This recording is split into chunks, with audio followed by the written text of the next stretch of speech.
The Benjamin Dixon Show is only possible with listener support. Go to www.patreon.com/The BPD Show.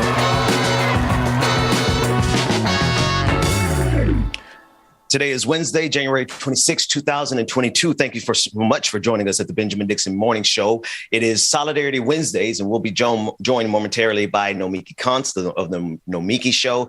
And as always, we'll be joined by Dr. Carl Mack discussing Black history, what happened today in Black history. So much to go. I want to start this morning just a little bit differently while we get ready for Solidarity Wednesdays. I want to start with Joe Rogan and Jordan Peterson. Now, those may be two names that you don't know immediately because you may not be as mired into the inside politics the way I am. Joe Rogan is a very popular podcaster with Spotify. I think he had a contract of about $150 million to go on Spotify and to just, sit there and talk. Do what I do, basically. So, good on him for being able to just sit down and talk and make $150 million a year.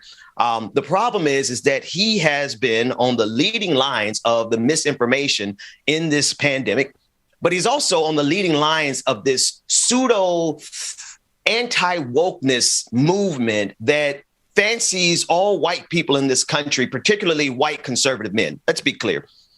Going forward through the rest of this episode, when I say white people, I'm really talking about wealthy white conservative men and all of the ancillary people who love them and support them. But at the core of it, what Joe Rogan and this entire movement. Now, if you need to connect this to something bigger, you have to understand that the way conservatism gets away with what it gets away with in this country is 100% by the fact that they have a media apparatus that can take people with the skill set of a sloth and make them famous and rich and put them up there to say all of the asinine and idiotic things that they wouldn't say themselves, they being the oligarchs. There's plenty of rich people in this country who know that these idiots on Fox News are complete and total morons.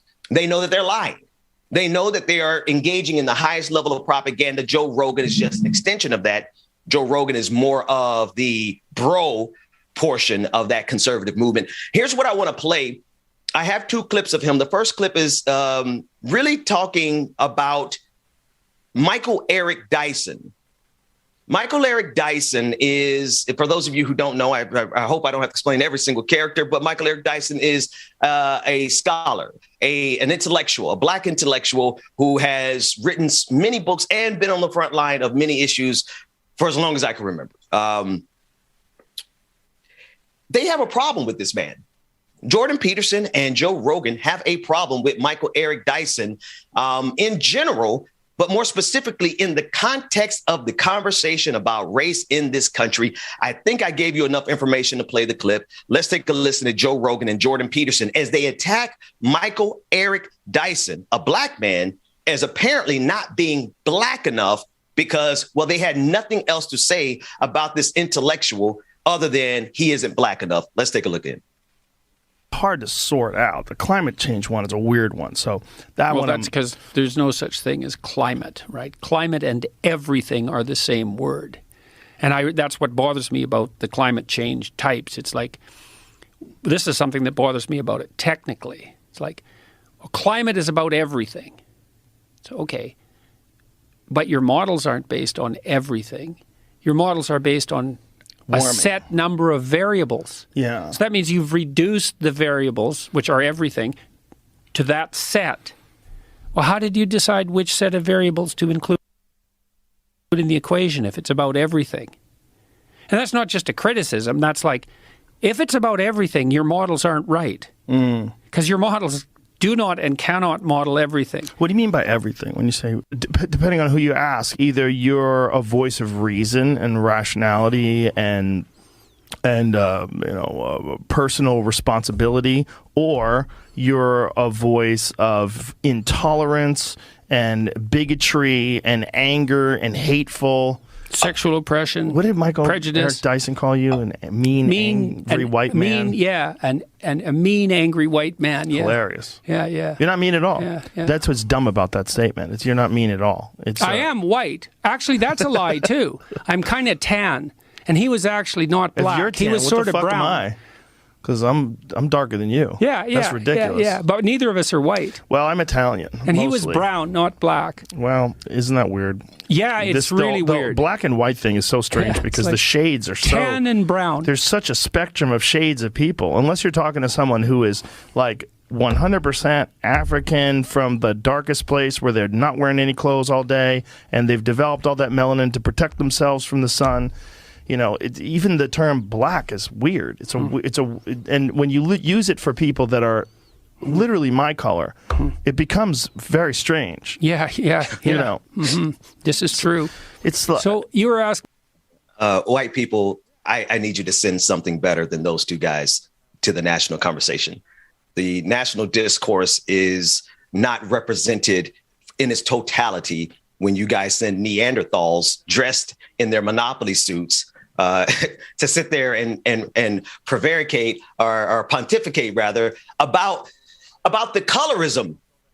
I'm going to get into that story a little bit later. I'm going to wait till Dr. Mack and Rebecca Zor and Georgia Ford get here. We're going to tackle that a little bit more. In a minute, we'll be joined by Nomiki Konst, and we're going to be discussing allyship, because in the forefront of this conversation really is how do we work together with people who otherwise, you know, this system, Fox News, is a perfect machine to make sure that poor white people and working class white people vote against their best interest. It's literally, I think that is in the secret job description at Fox News, for you to get people, white people, poor white people specifically, to vote against their own best interest. This is all a part of one massive machine. And in order for us to stop things like another January 6th from occurring, in order for us to stop things for like another Donald Trump, not even Donald Trump himself, but the next Donald Trump from becoming president of the United States, we must absolutely form a team of people who have enough influence and power to fight back against these machines. And here's what I'm saying. While you personally may not have ever heard of Jordan Peterson, and you may never ever seen this episode or this clip of what we're talking about, millions of people watch and listen to this every single day. Okay? Millions, to the tune of Joe Rogan having a $150 million contract with Spotify. If you have Spotify, you just sponsored the content that we just listened to. Now, that said, I want to bring in my sister from another mister, Nomiki Konst of the Nomiki Show.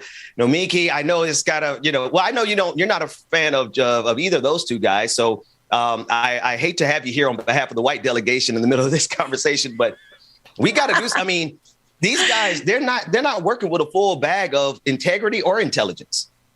Yes. I mean, I remember about a year and a half ago, it's hard in pandemic timeline, of course, a year and a half ago, I remember folks were saying, Rogan's really great. And of course, he endorsed Bernie Sanders, but he started to get a little slippery about a year and a half ago in a more aggressive way. And I paused and I said, we as a movement, and I love Bernie in so many ways, but, campaigns are very fast. And I'm not expecting that Bernie Sanders was watching Joe Rogan or listening to Joe Rogan. I just expect he listened to his advisors, which is what, most presidential candidates should do, because they shouldn't be sitting there watching his 3-hour episodes.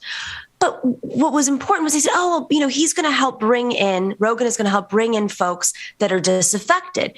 Well, I believe that Joe Rogan was really trying to pull in progressive Bernie folks who watch and listen to, whatever Bernie says into his audience, because, you can't have it both ways. You can't have Bernie Sanders and say you're a progressive and you believe in Medicare for all, and then have Jordan Peterson on, and Alex Jones is a regular on his show. And I'm so happy that Neil Young used his power, his labor, essentially, if we're going to really break it down, as leverage, because Neil Young is obviously an extraordinarily famous and well listened to musician over the last, 5 decades, 6 decades. And comparing that to a $150 contract with Joe Rogan, is it really worth it? And my guess is probably other musicians are going to come in and say the same thing, because it's just not worth it at the end of the day. You're talking about the legendary Neil Young, who is pulling his music from Spotify because Joe Rogan has this massively lucrative $150 million contract with Spotify. And it's not just the first portion of the clip we played, Nomiki, was the climate portion, right? Which I don't want to dismiss that portion because it's just as important when you considered, well, you know, it's spring here in the winter in the South. My thing is that there's so much money behind misinformation in this country. It's almost as if people like yourself or myself or anyone, like look at organizers, look at the people who actually go out here and do all the best work at the bottom of the financial structure here, while morons and propagandists like Joe Rogan literally are at the top of propaganda mountain here. Mm-hmm. Mm-hmm. And, you know, and I'm glad that we're finally in a space where folks are starting to see it because of the pandemic. It's almost like they overplayed their hands. Or maybe they didn't. They knew that these are the folks that they were able to collect along the way of spewing misinformation, because this is obviously not the first piece of misinformation he's spread. He's been doing this for many years.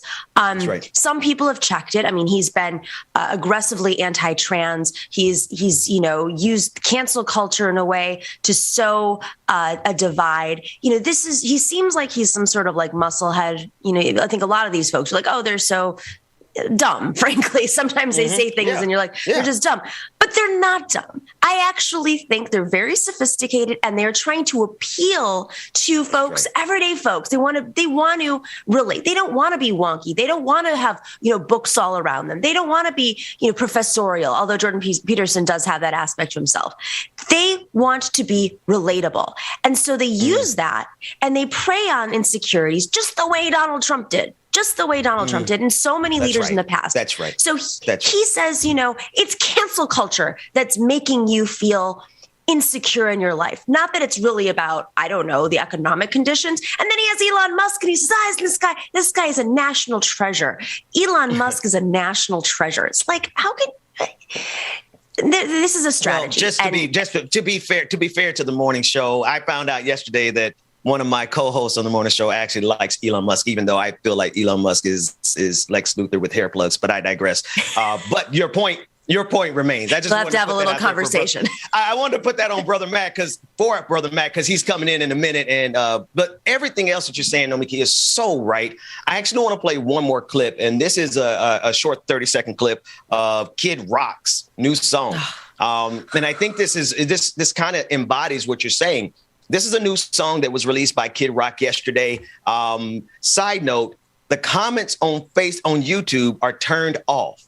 That lets you know he's not proud of his work because the comments are turned off. Here's a song of him attacking Joe Biden, Anthony Fauci, attacking the COVID response, and I don't even know how to describe it, but this is what all the conservatives are rallying behind this morning. It's trending #1 on Twitter. Here's a little clip of Kid Rock singing something. Here we go. We the People is the name of the song. Wear your mask, take your pills. Now a whole generation's mentally ill.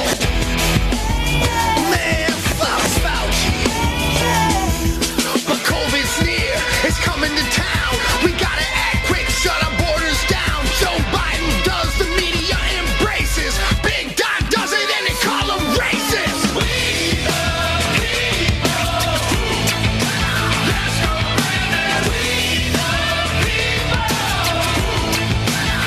That's it. That's enough of that. That's enough. Cut that up. It's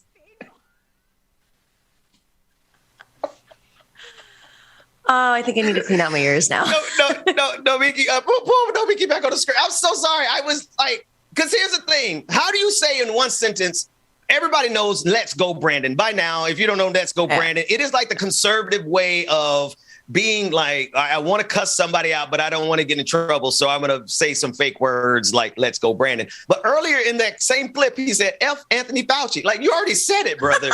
So why are you now going to say instead of saying F Joe Biden, you're going to say let's go Brandon? No, Miki, what is wrong with some of these white folks on the conservative side over there? It's supremacy. I mean, in real talk here. Obviously, this is aggressive and I have so many thoughts. Sorry, I have to get it collected because there's just a lot that's coming out. So first off, I saw on Twitter yesterday that in Detroit, where Kid Rock grew up, he actually grew up. He puts off this working class kind of. I'm an everyday guy. He actually grew up really wealthy. Shocker.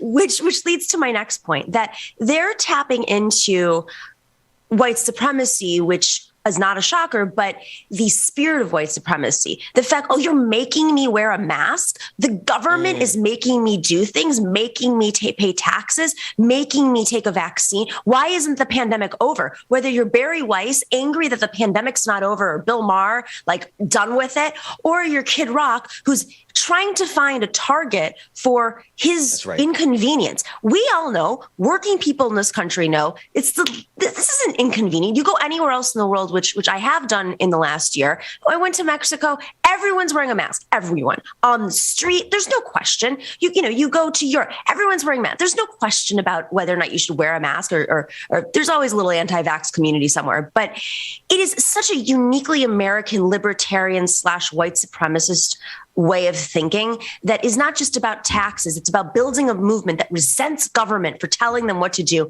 and making their lives inconvenient because they're not used to being told what to do, because they get away with whatever they want. They are. And that is the essence of the whole thing. I could use that framing. It's actually a great frame to understand it, because that is the nature of the conversation with Joe Rogan and Jordan Peterson that we just played. That is the nature of why they brought up Michael Eric Dyson. I don't know if you recall that clip from about 2 years ago at the debate when Michael Eric Dyson called Jordan Peterson a mean, bitter, angry white man. That was the nature of that situation, right? That is the framing. They are so used to getting away with anything and everything that if they have to consider your pronouns, if they have to go to your Twitter page and look up your pronouns, they think that they are oppressed. Yes, exactly. It's like, you're so tough. This is oppression to you? Wait till you see what most Americans are dealing with. That's right. That's right. I would venture to say that there's not a white conservative rich man who can live a year in the life of the people that they think that they're better than, and that they want to lecture about working harder. I guarantee you, Elon Musk could not live a year in a working class person's life. That said, I want to talk about solidarity, because behind all this is the need for us to transcend our normal way of organizing underneath the big tent. And this is what I mean. I don't mean the Democratic Party big tent. I mean all of the alliances that are necessary. Everybody has their own individual issue or a handful of issues. No one group of people represent the totality of all the political issues that have to be addressed in this country. Therefore, in order for some of us to win, we've got to unify with folks that don't look like us. They don't worship like us. They may not, whatever. We're going to be different. Talk to us about solidarity across those different silos. I mean, intersectionality is a concept that we spew out a lot, but I don't think a lot of people really dig deep and understand. Intersectionality, it brings different folks together from different backgrounds and different races and ethnicities, but with that common thread of it's a class struggle. Ultimately, we know that the group of white supremacists, I'm just say it straight up, the white supremacists that are controlling this country are controlling it through our economy mainly. And when they can't control it through the economy, they use their economic means to control it through government and create all these wars, these culture wars to divide everybody, so that, of course, your energy is not focused on the big fights, but focused on petty little things between you, or made up things like the CRT fight, or, I'm sure we could find a million things in the progressive movement that we can fight. Or sometimes we get triggered by certain things that are legitimate, but may not be the big priority. And it's to drain our energy away from the big, big, big fights. I think what's different right now, and it's reassuring to see this, is that because the conditions are so stark for so many people and they've had it, when we couldn't pass an economic package that really relieves what people are facing right now, getting food on the table, being able to pay your rent, student loans, et cetera, $15 minimum wage.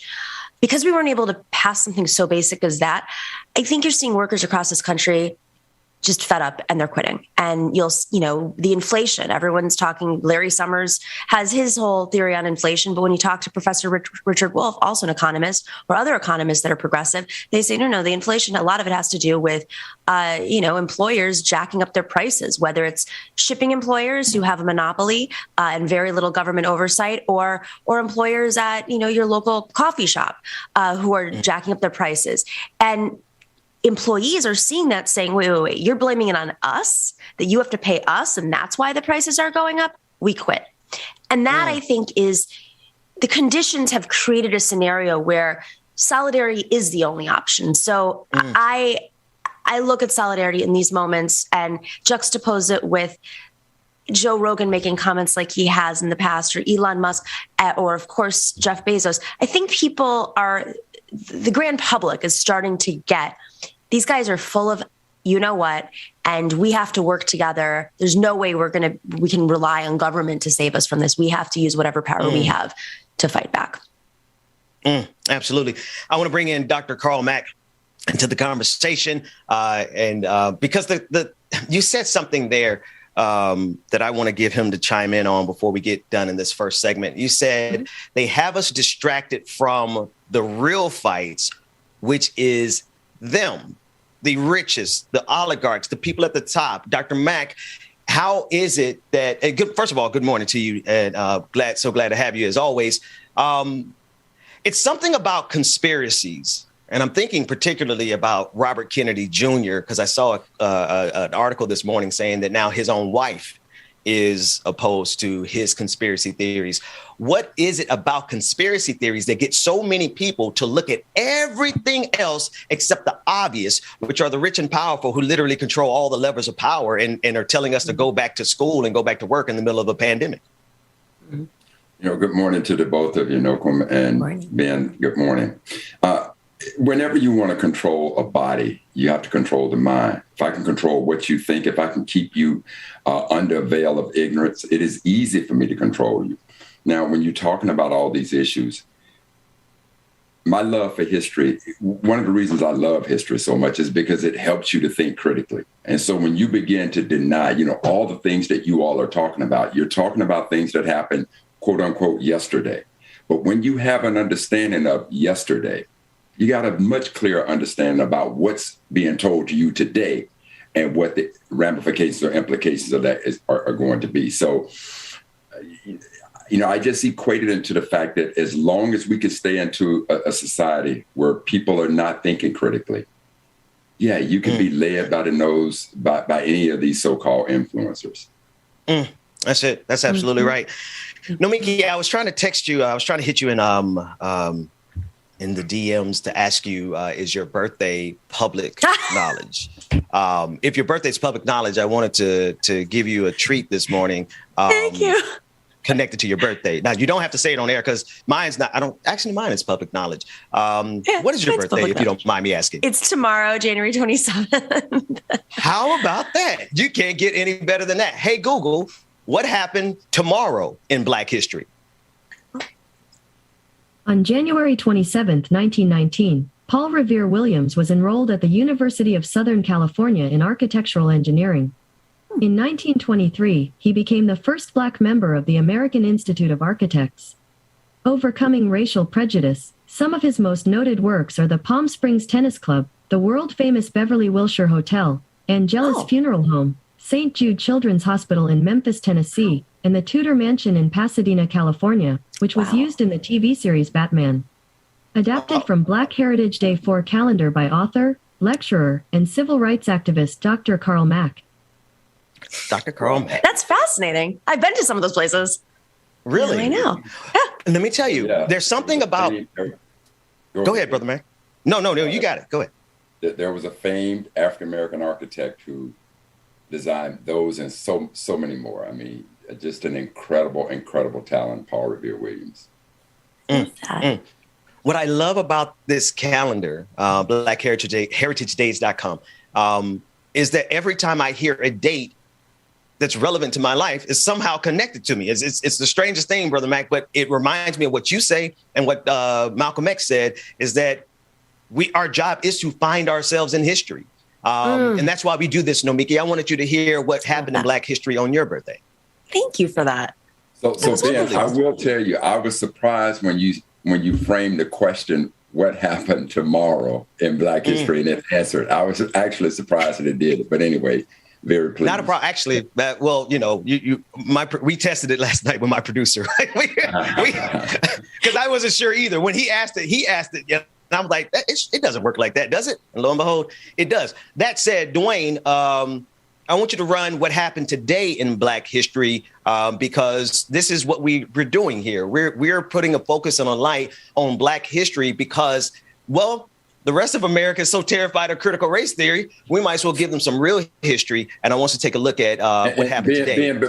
Ben, before we go there, I got to thinking back again to this governor of Virginia. And now you're trying to put pressure on teachers about what they teach. And so I have to ask both you and Noquim. I want to ask Nomiki. It's all right. Nomiki, I'm sorry. I'm used to Tori. No, I'm so sorry. It took me 3 I years. got it now. So let's say 200 years from now. In 200 years, will we still be teaching about what happened at Pearl Harbor? Will we still be teaching about 9/11? 200 years from now. Yeah.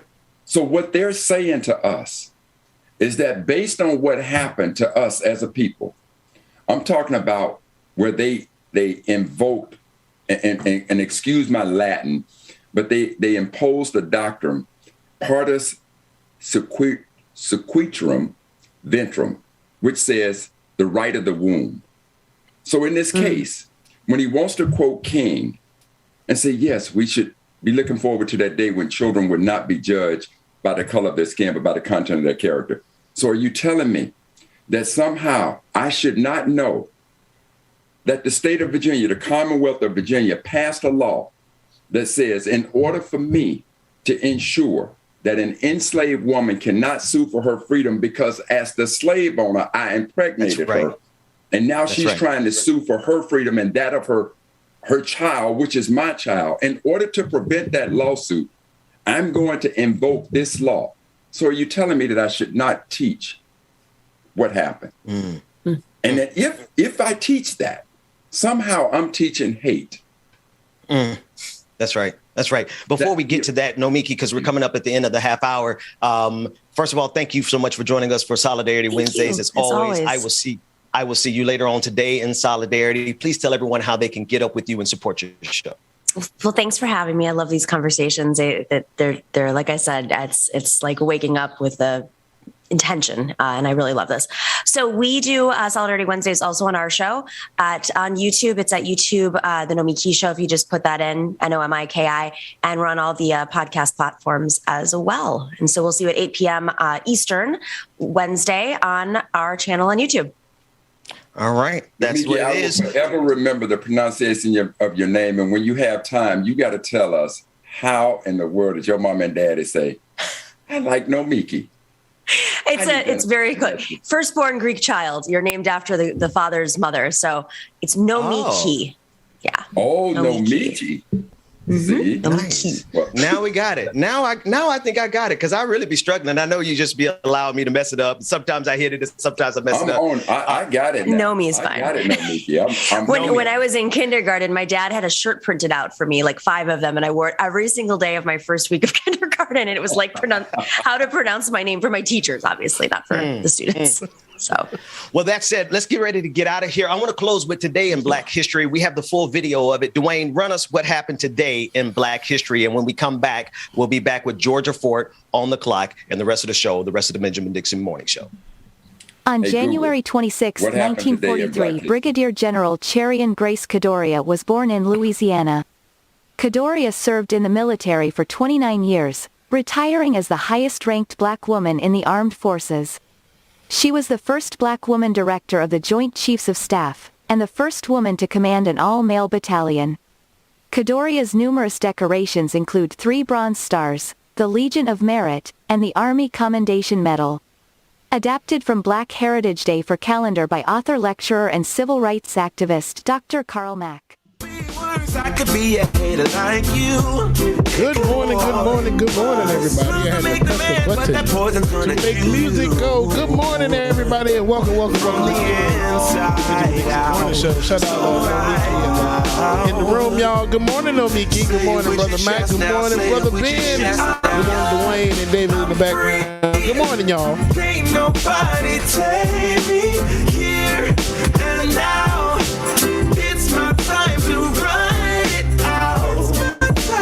It's my time to ride it. I'm young, I'm free. Ain't nobody take me here and now. It's my time to run it out. Good morning, everybody. Good morning again. It's my time to ride Shelby Hall, good morning. Adam Ward, good morning. Laura Estrada, good morning to you. Praise God. Cheers to all the haters, cause you proved to me. Barbara Susan, good morning, y'all. Brother Latif, good morning. Whatever from behind me. Hagen Cox, what's going on? Juanita, KFC, good morning, everybody. Make sure that you grab your coffee. Whatever it is you get your morning started, y'all. We got more coming up next on the clock. We're ready to start momentarily, y'all. Y'all make sure y'all stay tuned. Good morning, Kareem. The Big Piece. What's going on? Hey, Miss Street the Dragon. Ooh, Street the Dragon. I saw this video yesterday that reminded me so much of you, and I hope that we can get it so I can share some. My God. Iris Jones, good morning. Amber Layla, Brother Chuck Diesel, Mark S, Tiger Katsune, Tiger, Brother Dragon, what's going on? Amalou, good morning. Brittany Woods, BT, good morning, Mama Gwen. Lady Lou, good morning. Y'all make sure y'all stay tuned, man. We got more coming up next, all right? Y'all stay tuned. It's my time to run it out. That was Tiger's shout out. Tiger Katsune. You know. Rachel Bannon, good morning to you. If you're on the bus, say yeah. If you're on the train, say yeah. Tiger gets it. If you gotta walk, say yeah. Everybody's going somewhere. Young or old, I really don't care. Life has never really been fair. So put your fist up in the air. Say yeah. I'm young, I'm free. Hollywood, good morning to you. Nobody take me here and now. It's my time to run it out. It's my time to ride it. I'm young, I'm free. All right, y'all know what time it is. Nobody take me here and It's time for Mo to play one more song. It's my time to run it out. It's my time to run. Y'all like that juxtaposition, It's my time.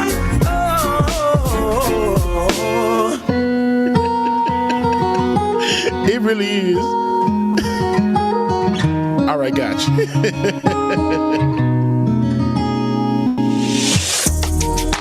Tell him I need my money right now. Probably the juice they stole out my crown. Y'all make sure y'all stay tuned, man. We got more coming up next. Sorry to tell you, Morning show. I know my value. I'm gonna recoup it, but don't waste my energy. I don't got much, don't be wasting all my energy. I keep it tight, don't let nobody get close to me. My heart is right, don't question my integrity. No, I thought we would be just fine, and I thought your heart was like mine, but let me find out. You've been going around throwing shots, running plots. Come on, man, tryna block my blessings, but no need for comparisons. What's from me won't be from me. Yeah, I'ma go through just to grow through. But baby, what you want me for? I make what you been saying about me true. Jason Mark, what's going on? Tell them I need my money right now. Rob me the juice, they stole out my crown. Sorry to tell you, I know my value. I'm gonna recoup it. Don't waste my loyalty, my loyalty. I let you in back then because I couldn't see. Hey y'all, when I had my hip you ain't never surgery, been true I asked the surgeon if I could administer my own anesthetic. He said, sure. Handle your business, do what you think you need to do to get you revenge. Good morning, Alicia. You won't break me, God, that's my witness. Past the point of no return, I'm on a mission. Tryna block my blessings, but no need for comparisons. What's from me won't be from me. Corey girl user, good morning. Sorry, Quirky girl user, good morning. Alicia, you know you like my jokes, girl. Stop playing with what me. you owe me for, I make what you've been saying about me. True, true. Tell them I need my money right now. Rob me the juice, they stole out my crown. All right, y'all know what time it is now. It's time for On the Clock with Georgia Ford. But first, here's Benjamin Dixon. Good morning, Brother Ben. Smoothest way I've ever heard of anybody say, run me my money. Who is the name of that artist saying, tell me I need my money right now? Like, you are a terrible person. You know what? I don't have his name, unfortunately, but I can get it for you by the next break. I did not realize that we already had the formidable Georgia Fort on the screen. I wanted to properly introduce her as one of the few journalists who have been inside of the courtroom, both in the state trial of Derek Chauvin and the federal charges against the three other officers who were present when Chauvin killed George Floyd.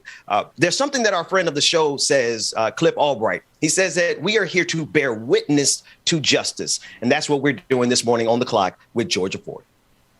That's right. Good morning, Lynn. Good morning, Bubba. You know, the thing...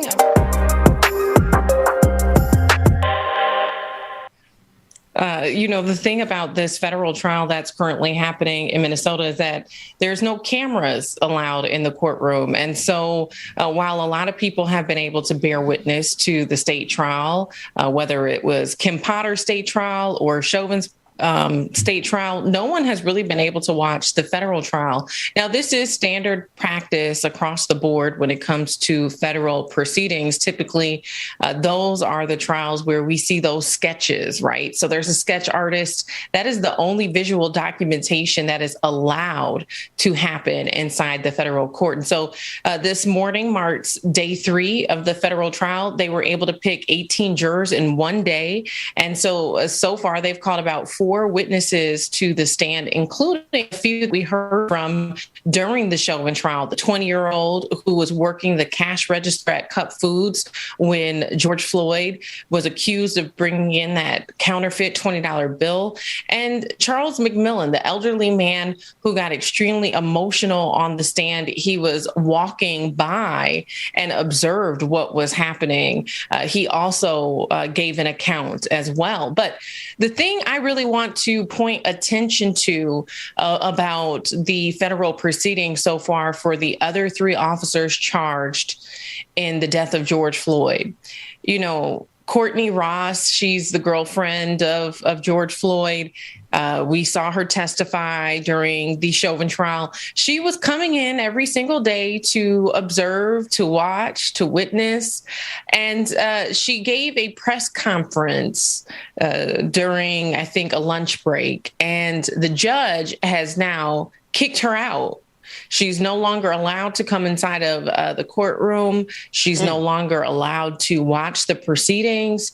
And following that, attorney Earl Gray, who is representing Kimberly Potter, he's representing Thomas Lane in this case. Earl Gray, she made a motion asking that not only she be kicked out, but also that George Floyd's brother and his nephew also be kicked out. And so some people are now drawing parallels to what happened during the trial of the 3 men who were charged in Ahmaud Arbery's death. These attorneys making these very large demands, asking that specific people be kicked out, specifically people of color. And so, Ben, you know, these types of motions, I think, really reveal the agenda of these attorneys, that they want this to be a close case. It's already difficult to relay information to the public because there's no cameras allowed. But now you're asking that two of the relatives of George Floyd, and also probably two of the only Black people in the courtroom, be removed. Georgia, good morning. That's the part. And then also Earl Gray, like the attorney who was the attorney for Kim Potter, she was found guilty. I wouldn't want him to be my attorney. However, it sounds like he has a desire to help some cops get away with murder. That said, what happened in the courtroom yesterday, as you have described it to us, is appalling, because if anybody should be there to bear witness to the process of justice, it should be the families of the victims. And that's just just absurd. That's right. And then we're learning that out of the jurors who are there, only two of them are people of color. There's one Asian male juror, one female Asian juror, and the rest are white men and women. And so while I know people like to think that race does not play a factor, but it is concerning when you talk about having a jury of your peers. And Minnesota, I think there's a 30% population of Black people that live here. And so how is it that we continuously get these juries that don't reflect the population? So Georgia, first of all, Georgia, good morning. And let me say that in a case where they don't allow cameras in the room, if you're in that room, we got our camera. So thank you so much for what you do. But Georgia, if you could, can you please explain to us, and I've often wondered why there were certain cases where the courtroom can be packed with cameras, and then there are certain cases where there are no cameras and there are these sketches rendering what is going on. So can you tell us what the difference is that allows that situation to exist? And finally, given that, are you now going to come under scrutiny for being on the show talking about this case? That's a good question. Well, that's a fair question. I do think because I am considered media that, you know, we're permitted to speak about it. We're permitted to do live shots about it. But other individuals who are there representing what they call the public are not given those same freedoms. It's under the First Amendment right, freedom of press. However, that is also what attorneys were arguing on behalf of George Floyd's brother and nephew, specifically saying that they also have freedom of speech.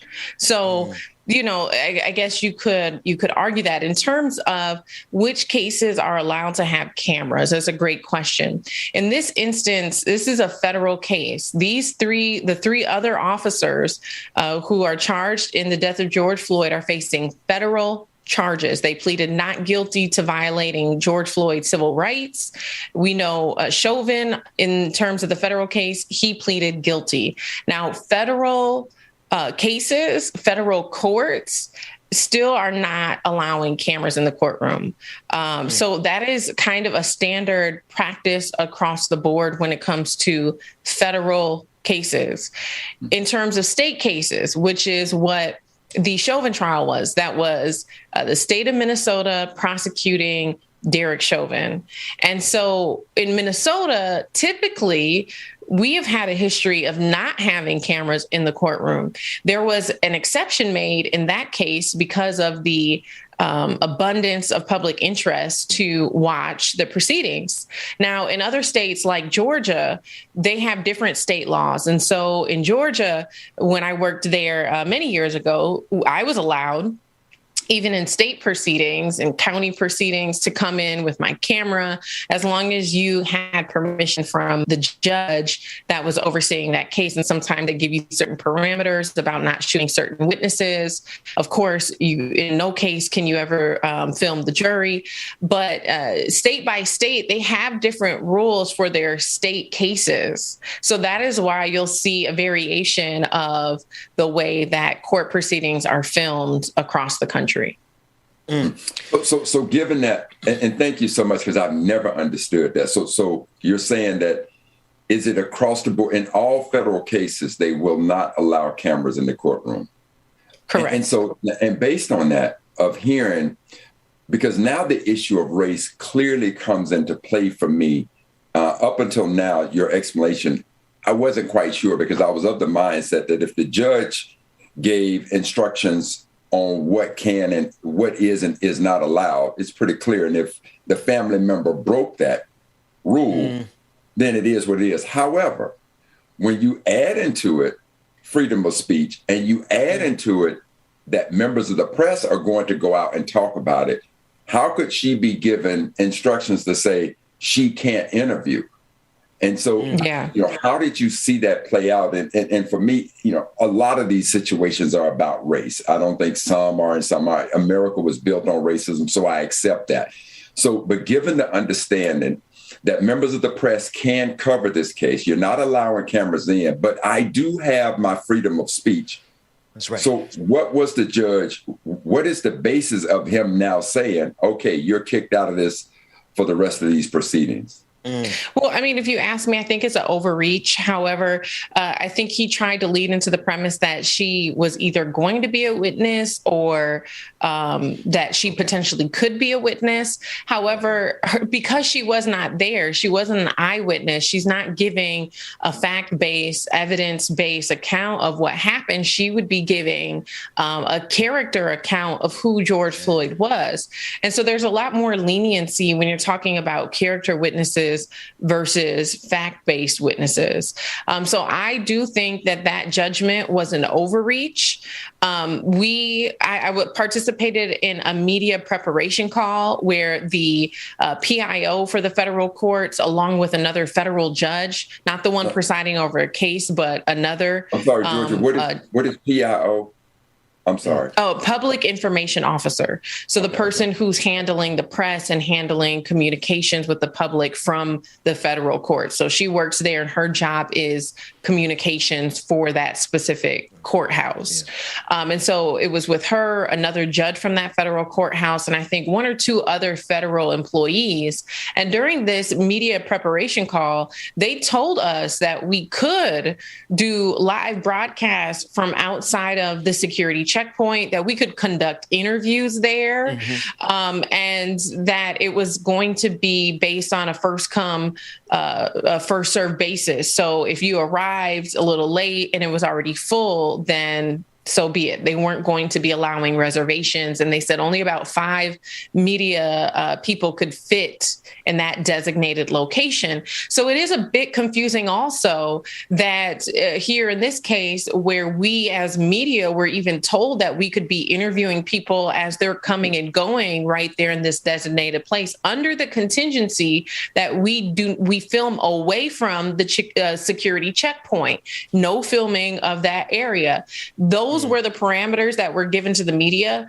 And so it's also very frustrating, I think, to be a member of the media, knowing that we were set up there under their guidelines, under their instructions, with the permitting to be able to interview people. And then here you have Courtney Ross, the girlfriend of George Floyd, who is being punished for that. It feels a bit of an overreach, and like there's a breakdown in communication between the presiding judge and his staff.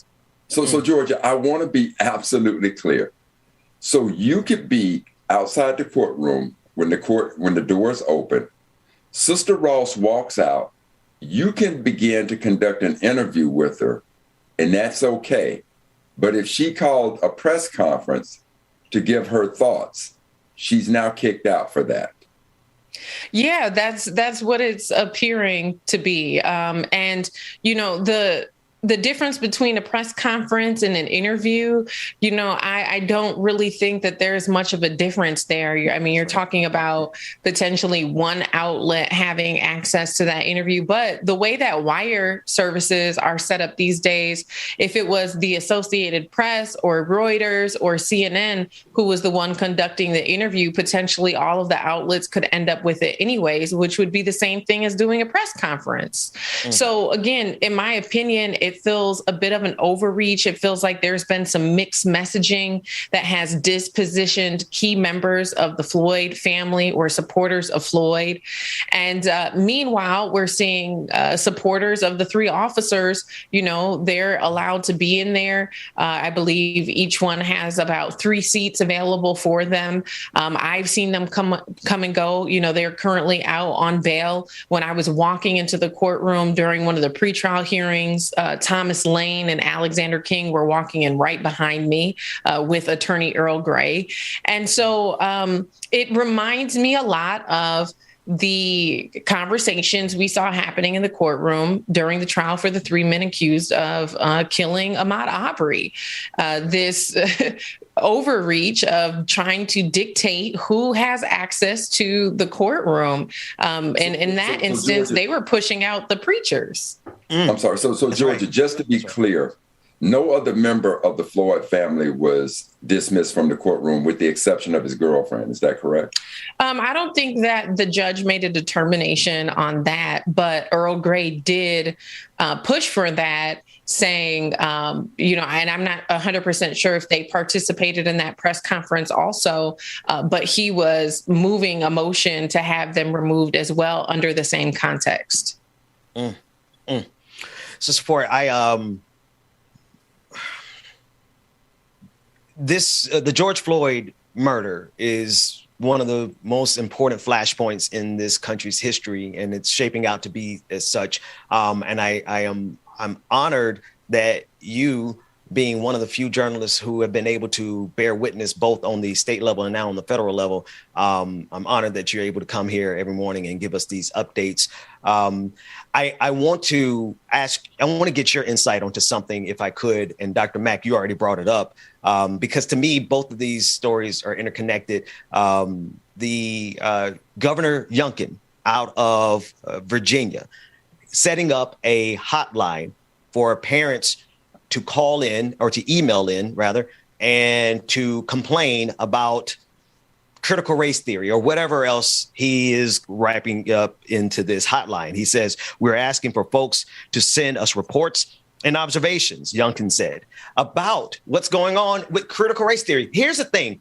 This is deputizing parents who, some of them might even be parents who are going to email. Let me stop. Some of the people who are going to email this list are not even going to be parents. They're not even going to be people from the school district. It's going to be in a continuation and an extension of this fear mongering around actual history, and juxtaposing that to the fact that you're bearing witness to history as it happens in the George Floyd murder case and the federal case. I just want to know, you as a parent, what do you feel about this now deputizing of other people who potentially aren't even connected to the school system, sending them in there to intimidate teachers with these reports to the now the governor of Virginia? Ben, I feel like our country is moving backwards. When you, even upon the reflections I did on Martin Luther King Day and looking back at his archive and past interviews and footage, and when you read the statements that were on the signs then, and you juxtaposition that to the statements that are on the signs of protesters now, it feels as though we're in the same era. It feels like we haven't really made much progress. And so what we see every time that there has been a movement for the advancement of Black people in this country, we see a different form of resistance to that advancement. And so I think what we're seeing is modern day iteration of that resistance.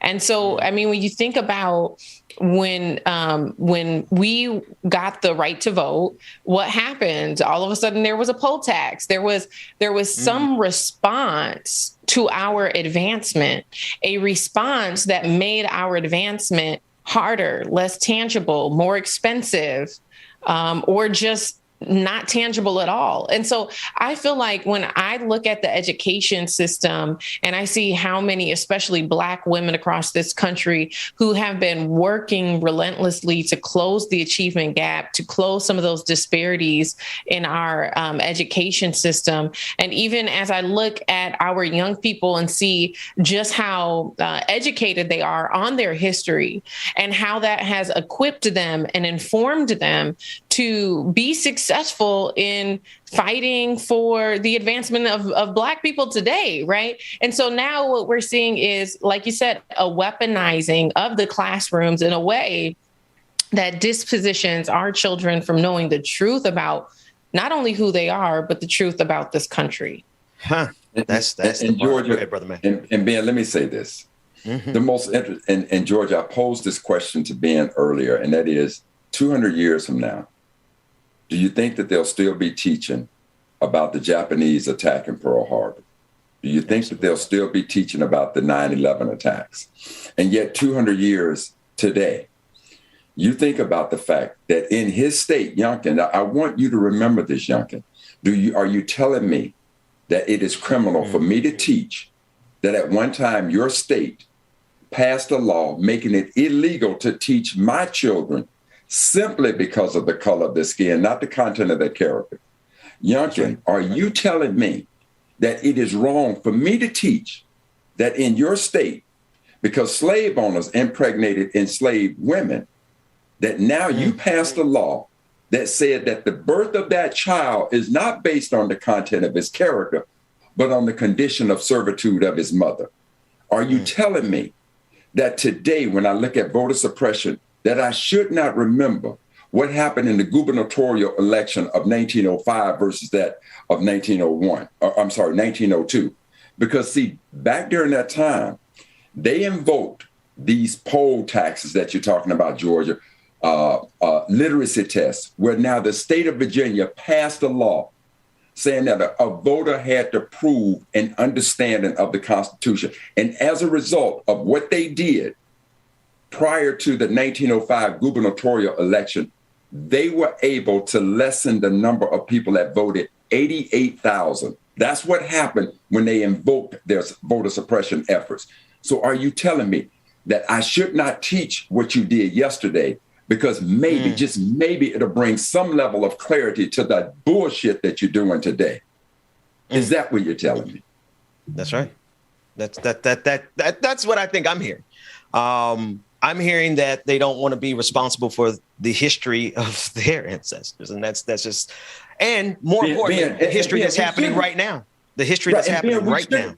We shouldn't laugh about it, because the fact of the matter is, see, if all you say is slavery, you really are glossing over the real condition.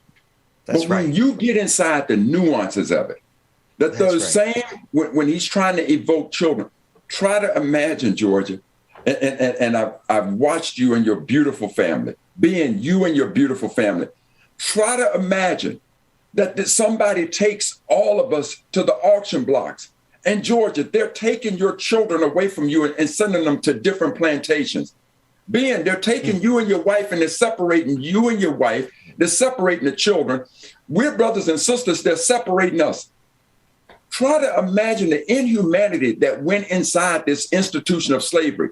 So when you began to teach that, that is a level of guilt that even today it hurts me to read about it. So try to imagine a white racist like Youngkin and all these other Proud Boys. This is what they don't want you to get into. Not only are they guilty about it, but just the inhumanity of it all. And that is where the word hypocrisy in this, or the phrase, the hypocrisy of this democracy comes from. It's a shame that's too great for them to bear. So at all costs, they are going to deny the truth of teaching, of our experience, That's right. Not based on the content of my children's character, but because of the color of their skin. That's Absolutely. right. You know, and there Georgia, is go ahead. I'm sorry. Yeah, I was just going to say quick, there is a mentor and friend of mine who hosts a phenomenal radio show here called Urban Agenda. And she interweaves what's happening currently with historical context. One of the things she always asks our audience is, who stole your history and why did they steal it? Because we're seeing that happen now. But Brother Mac, to your point, you know, that happened during chattel slavery. You know, we didn't know about our history. We didn't know about the medical advancement of the Egyptians, that they were already performing surgeries. We didn't know that we were kings and queens. Our history, where we came from, who we were, was taken from us. That's right. And that having that lack of identity, that erasure of who we are, helped them manipulate us and keep us in slavery. And so the same thing I feel like we're seeing happening modern day. And those are the questions we need to be asking ourselves. We need to think critically and ask ourselves, who's trying to steal our history and why? Yeah. So support Brother Mac. If y'all can hang out for a few more minutes, we're going to get over into Like It or Not. And I want to carry some of this conversation over there because Brother Mac, you said something that just ripped my, you said, try to imagine. I do my best not to imagine, because as my imagination, as rich as it is, goes into the nuances, like you said, of how cruel these monsters were to our ancestors. Absolutely. Monsters. Every time I think of it, I need my DJ exclusive. Run us some music, man. Get us to go ahead before we go to break. Go ahead. Before we go there, Georgia, I do want to say to you again, sister, you know, when you said that cameras aren't allowed in the court, and I promise that for all of us listening today, you are our camera. Yes. And I just want to thank you so much for your outstanding body of work. Thank you. Yeah. Thank you. Absolutely. And I got to get ready to head down there today. You headed back down? All right. Well, let's get a chance to get out of here. Georgia Ford on the clock. We'll be back with more on the Benjamin Dixon Morning Show after this break. You can make my world go black. I hate Say you love me. Good morning again, everybody. Make sure that y'all stay tuned. We got Like It or Not starting up next year on the Benjamin Dixon Morning Show. Good morning, everybody. You want my forgiveness, so say it again.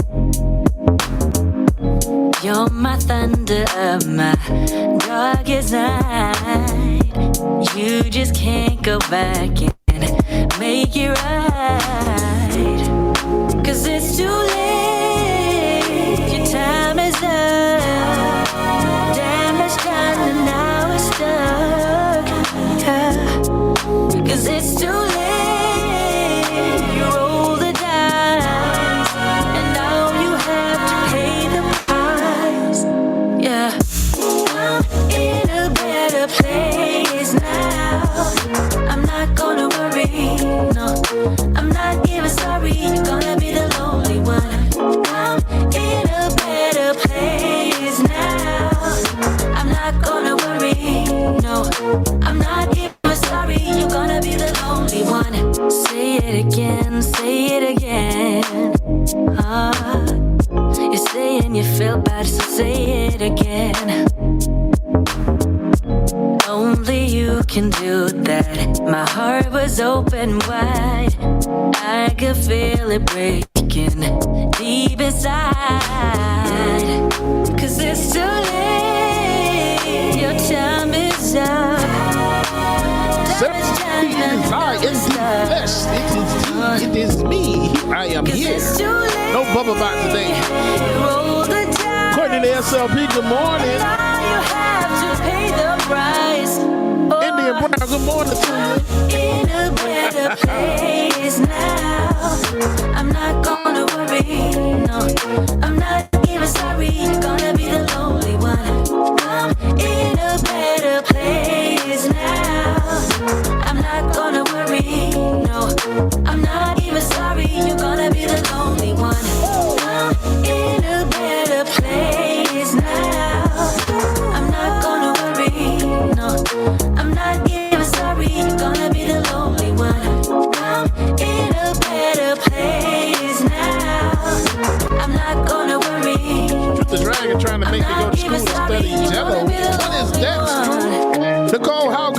to you.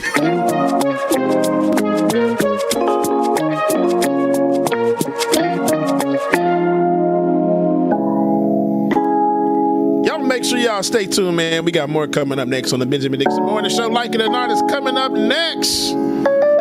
You know, I wonder what my parents did to fight boredom before the internet. Sorry is a sorry does. She just I asked my 18 brothers and sisters, and they don't know I either. wanna see it from your eyes unless it's Cartier. Ran into my old chick. She said you ain't playing fair, playing fair, playing fair. Nah, I ain't playing fair, playing fair, playing fair. Nah, I ain't playing fair. Asked her why she staying there. She said she don't know. I had to ask more, but I really had to go and get my bop on. Yeah, I get my bop on. If she needs some good, tell her she got hop on. She know I'm the top dog. I know she a hot one. Balenci's on the feet, and you know I got the socks on. Yeah, I get my bop on. Yeah, I get my bop on. If she needs some good, tell her she got hop on. She know I'm the top dog. I know she a hot one. Balenci's on the feet, and you know I got the socks on. She said with my high sauce, she ain't with no knock off. You know we gon' pop off. But getting dropped off, kicking in the door. We ain't knock on that ice on your beat, and you know it got the bop to it. Running up the strings like the stock market. They ain't with no beat, tell them stop talking. Rock a goatee like I'm Hulk Hogan. Put on R&B,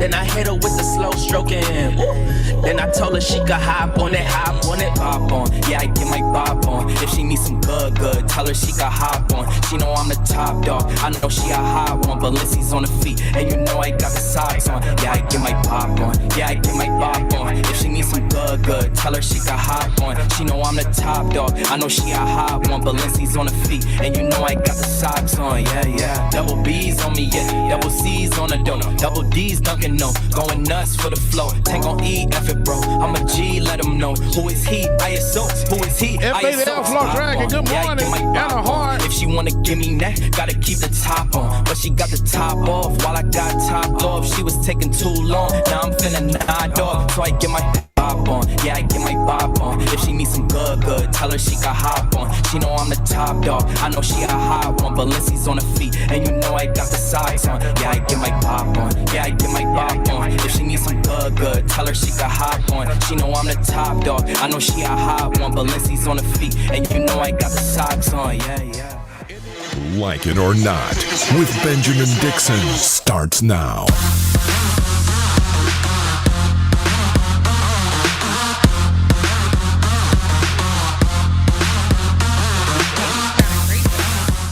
Good morning, good morning, good morning. Good morning, and welcome to Like It or Not, where we're free to tell the truth and not care who doesn't like it. I'm trying to see why y'all got him cracking up, because I wanted to be cracking up too.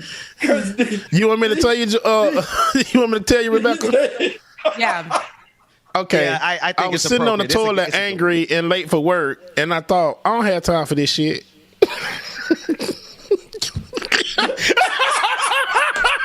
Rebecca face. That's a true story. That's a true story. That's a true story. True story. We're so childish. It doesn't matter. It doesn't matter.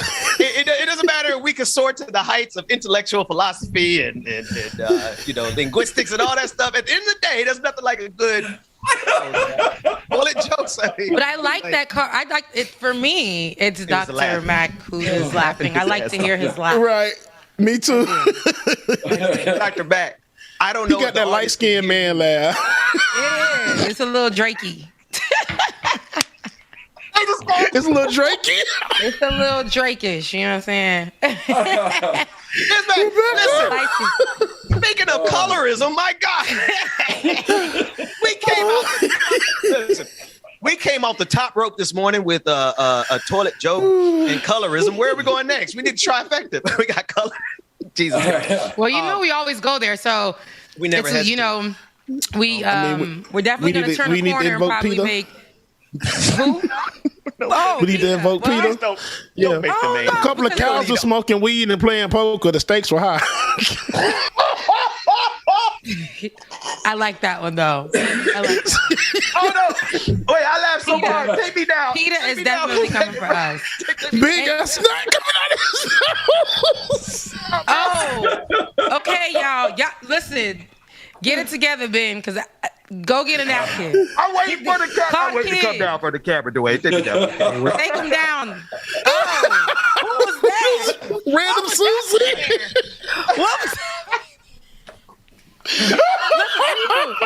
Good morning, James, you guys. if there's Good morning, ever a you guys. joke- And Oh, my again, God, thank welcome to Like It or Not. I hope that wasn't. What the hell was that? Listen, it is Wednesday. January 26th.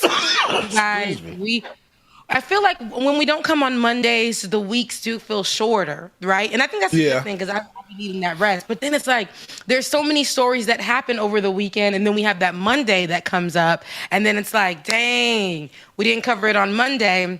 Then the week comes up, and it's like, geez, there's so much other stories to cover. But there's so many, right? There's so many. Yeah. Yesterday, look, because I got a story to tell. Yesterday, I was thinking to myself how depressed I used to be. I know we talk about this all the time. How depressed I used to be waking up at 5 a.m. to get ready for my 8 o'clock shift. Because although the distance from my place to the office was only 30 minutes, Atlanta traffic, you had to add an extra hour. Another hour. Yep. That's right. So I was thinking to myself, geez, like I didn't have time to do anything at all. No yoga, no morning workouts, no prayer, no meditation, nothing. My focus was trying to figure out how. The only thing for me was how to be cute at work, because that was the only thing that made me feel good. Sometimes I would really just be like, man, forget it. They just don't get what they get today. But it would be 5 o'clock in the morning to go start an 8 o'clock shift, and then you leave your shift at 5, and then you don't get home till like 7:30. Oh, God is so good, because I can't never go back. I'm never going back. I'm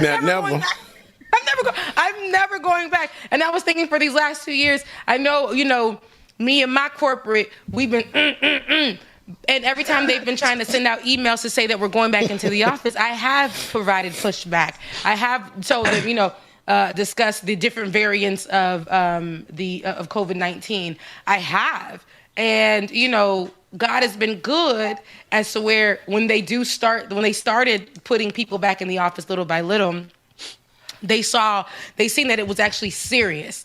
COVID-19 spread like a wildfire in less than 48 hours in the office. Yeah. And so, and now they're starting to take it serious. And a lot of the people that I communicate within my corporate job are telling me, I never really realized how serious COVID-19 was until it tapped on my door. One man I was speaking to yesterday, he was just like, I just got out of the hospital. And I saw my life flash before my eyes. I used to be like, yeah, I'll just stay masked up, stay this, stay that. And I would be going into the office, going into work. And this was another man that one of the clients that we have. And he's like, I'm just going into work, going into the office, going back home. And then I got sick. Mm-hmm. And he said, when I got sick, I just saw my life flash before my eyes. And then one of my co-workers actually reached out to me. She just got married. And she just reached out to me, and she was like, I just wanted to touch bases with you. My daughter, who's only 5, ended up getting COVID-19 from her school. Brought it home. She ended up getting sick. And then while she was sick, she was like, okay, I got to go to the hospital. So her husband drove her over to the hospital. On his way back home, he felt like he was getting sick, but he wanted to hold it down for their daughter. The doctors told him, listen, we don't even need to test you guys because you have a 5-year-old. You're going to get it. So just quarantine with her. And then when my friend was in the hospital, her husband actually ended up having to call the ambulance on himself to get to the hospital just a few hours after he dropped her off at the hospital. And he called her while he was there, and she's like, why are you here? It was like, well, I'm sick now, and I just wanted to, I feel like I'm going down. The next morning, he was put on arrest. What is it? The ventilator. The ventilator. The ventilator. He was put on the ventilator, and that was the last time she spoke to him was the night before. But God, because I went into prayer for her. And, so all of this from her 5-year-old coming home with COVID. She said she took her baby out of school as soon as, as possible, but it already got to the household. And, just to know that you just get married with your husband and you don't even know that that's going to be the last time that you spoke to him in that month. But, right. God is good. After weeks, they allowed him to come off the ventilator because he was, his percentage was getting better as far as him breathing on his own, and now he is up. So that's a testimony. Hey, man. How long was he on the ventilator, Rebecca?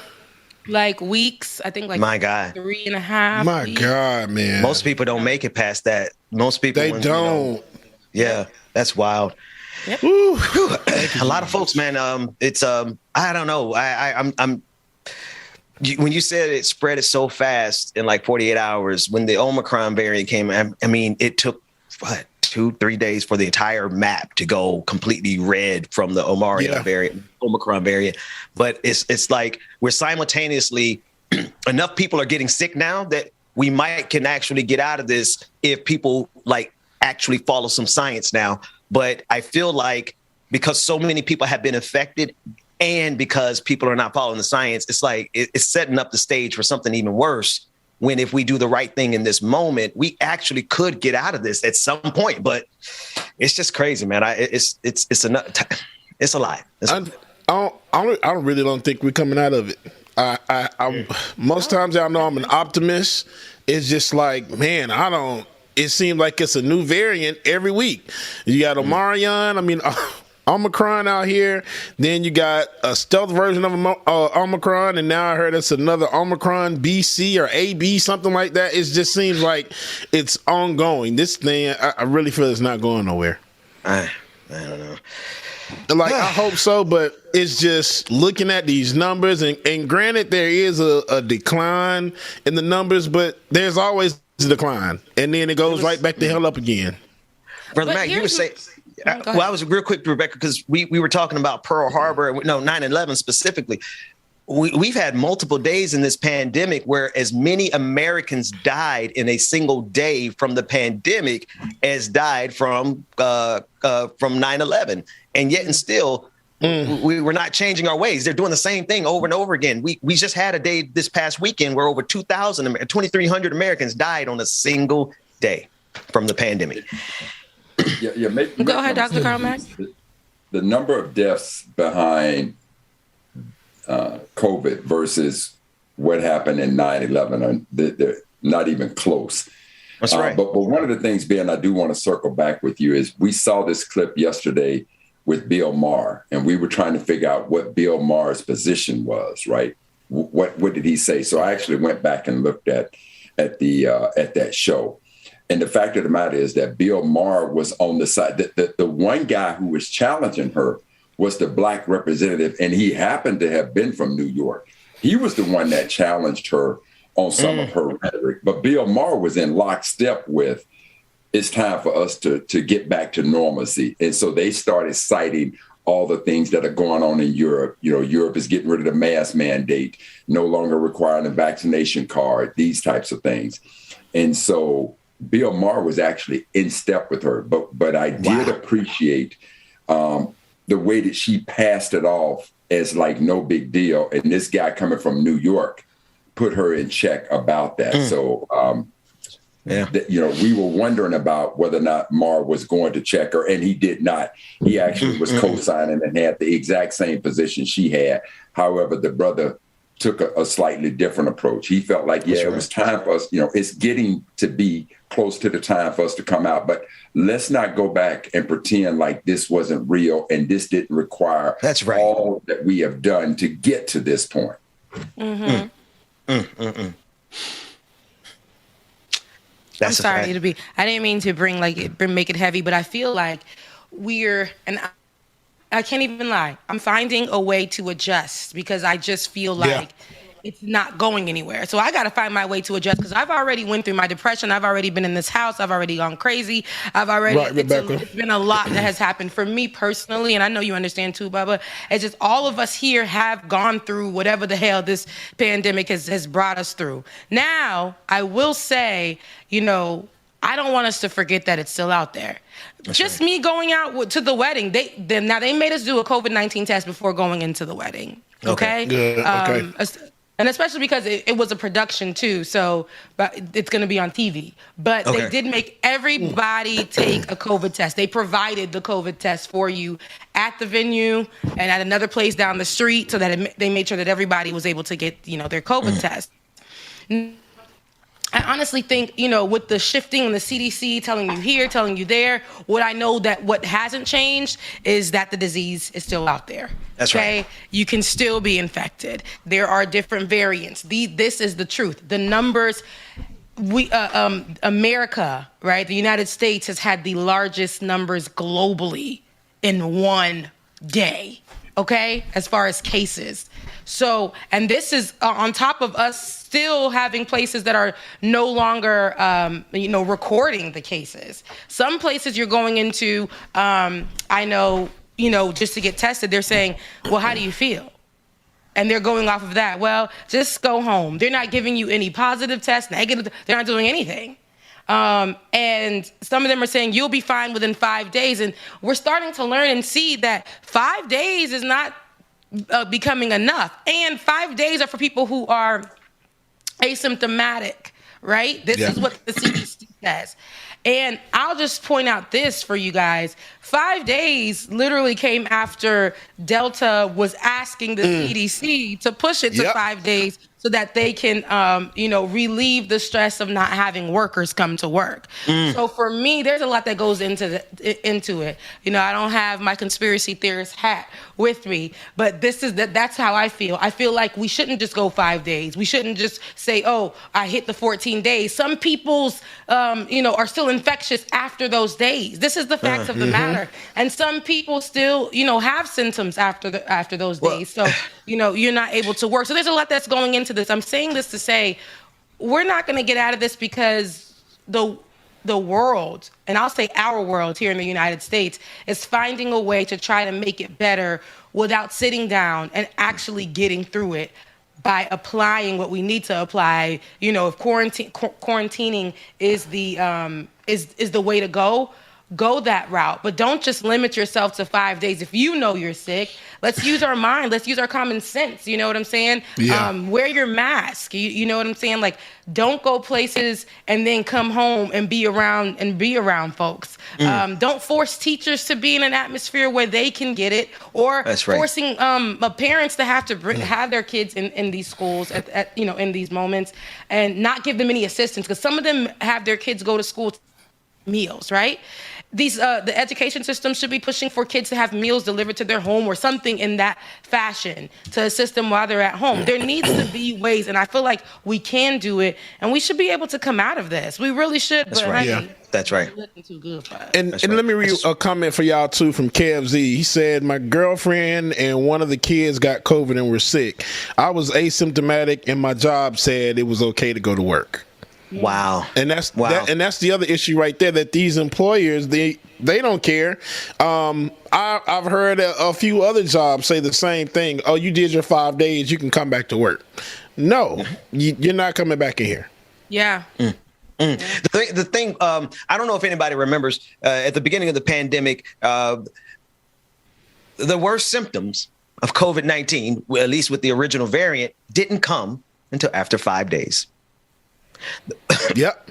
Some of the symptoms, the worst part of it, didn't come until after 10 days. So when they moved this thing down, because originally you had to quarantine for 15 days, which was based on everything that we discussed at the beginning and we researched at the beginning of the pandemic, 15 days to quarantine to make sure that you're no longer able to spread it. And now they've dumped it all the way down to 5 days. And I think the reason they can get away with that is because, one, everybody's exhausted and everybody's tired. I get that. But then, two, they know a lot of people forgot. The worst part of COVID-19 usually comes between days 5 and 10, at least the original variant. And now here we are saying 5 days. It's insane. We could have been out of this. Had we done the right thing at the beginning, 2.5 years into this, we could have been done. Well, but Ben, the other thing that we have to remember is that America's greatest strength in this case has now become its greatest weakness. And I'm saying that in comparison to, say, China. China's a communist government. When the Chinese government say lock it down, You walk your ass outside if you want to. They'll pop a cap in you and it's done. When they say lock it down, they mean lock it down. In America, because of the freedoms we have, it should have been understood from the beginning that you cannot mandate. I mean, under certain circumstances, absolutely you can.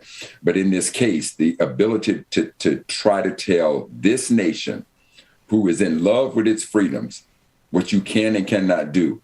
This is not communist China. So that's why, even though the virus originated in China, because of that communist government and their ability to mandate that everybody quarantine, shelter in place, do these types of activities, that I believe is why they have moved beyond it so far. And then the other thing, Ben, is, and Queen and DJ, when we're talking about the guidelines keep moving and keep shifting, we got to understand we're not dealing with a static virus. And static meaning in place. Forces are on it and it's in place. We are dealing with a dynamic virus that is constantly moving, constantly evolving, constantly mutated. And scientists are doing the best they can, because again, it's just like if you take a medicine, you listen carefully to the next time you hear one of these medical commercials come up, and at the end, they say it can cause all these side symptoms, because no medicine is going to be the same for any one person. So they're doing the best they can to try to have an overarching understanding of what we should expect. But again, what you had to do and the impact of COVID-19 versus the Delta variant versus this new strand is Omicron. It's all going to be different. So we have to be able to wage that. And instead, what they want to do on the right side is say, first they tell us 14 days. Now they tell us 10 days. Now they tell us 5 days. They're doing that based on what they're understanding this new variant to be and what its potency is for and against us. So we need to keep that in mind as well. Yeah, absolutely. Absolutely. Rebecca Azor. What's that? It's your world. It's my world. We have coming up momentarily. Go ahead, you got it. Yeah, we're going to take a brief break, but coming up, we do have a guest, which I think it's going to be really nice. I think, DJ, you'll really appreciate it. But we have a guest who is my friend, former VJ partner at Florida A&M University, the number one HBCU in the nation. Nah, we ain't doing this. Here we go. You know what?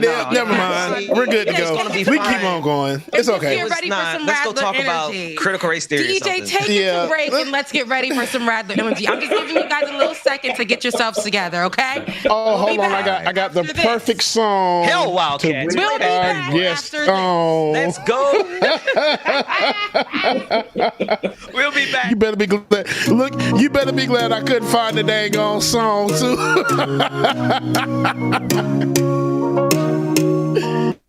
Just give it up. I'm not your girl and I never will be. Don't call me up.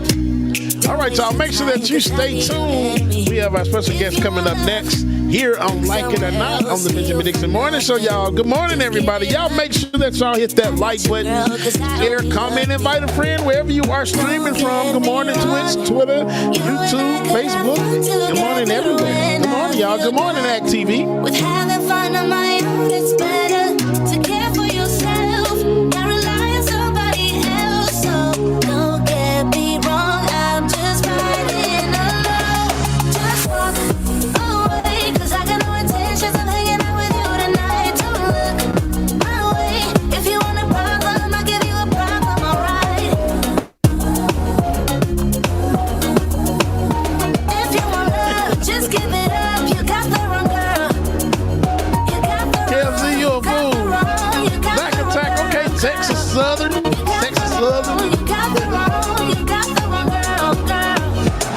Well, we all know what time it is. All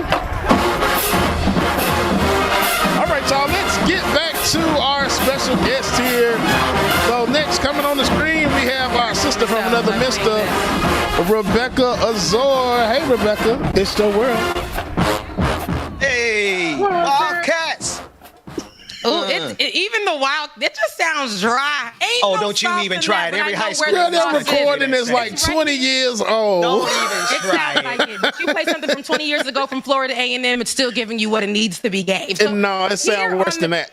Missing here on sousaphones, today's show, it is missing Wednesday. I want to mouthpieces. introduce Mouthpieces. my friend Benjamin Carlton Oh, he's a good name. onto the show. Is he on here? Good Because I ain't hear his little voice. There you go. And listen, he comes in full. Listen, he comes in the full of it all. Listen, thank you so. Thank you. We gotta make Oh, man. With your green, baby. That's Welcome right. to the show, brother. Welcome That's to the right, show. man. Put that mess down, but welcome to the Oh, show. y'all, Chief striking. Hey, Dwayne, go ahead and stream right now. It's okay. Be a moment.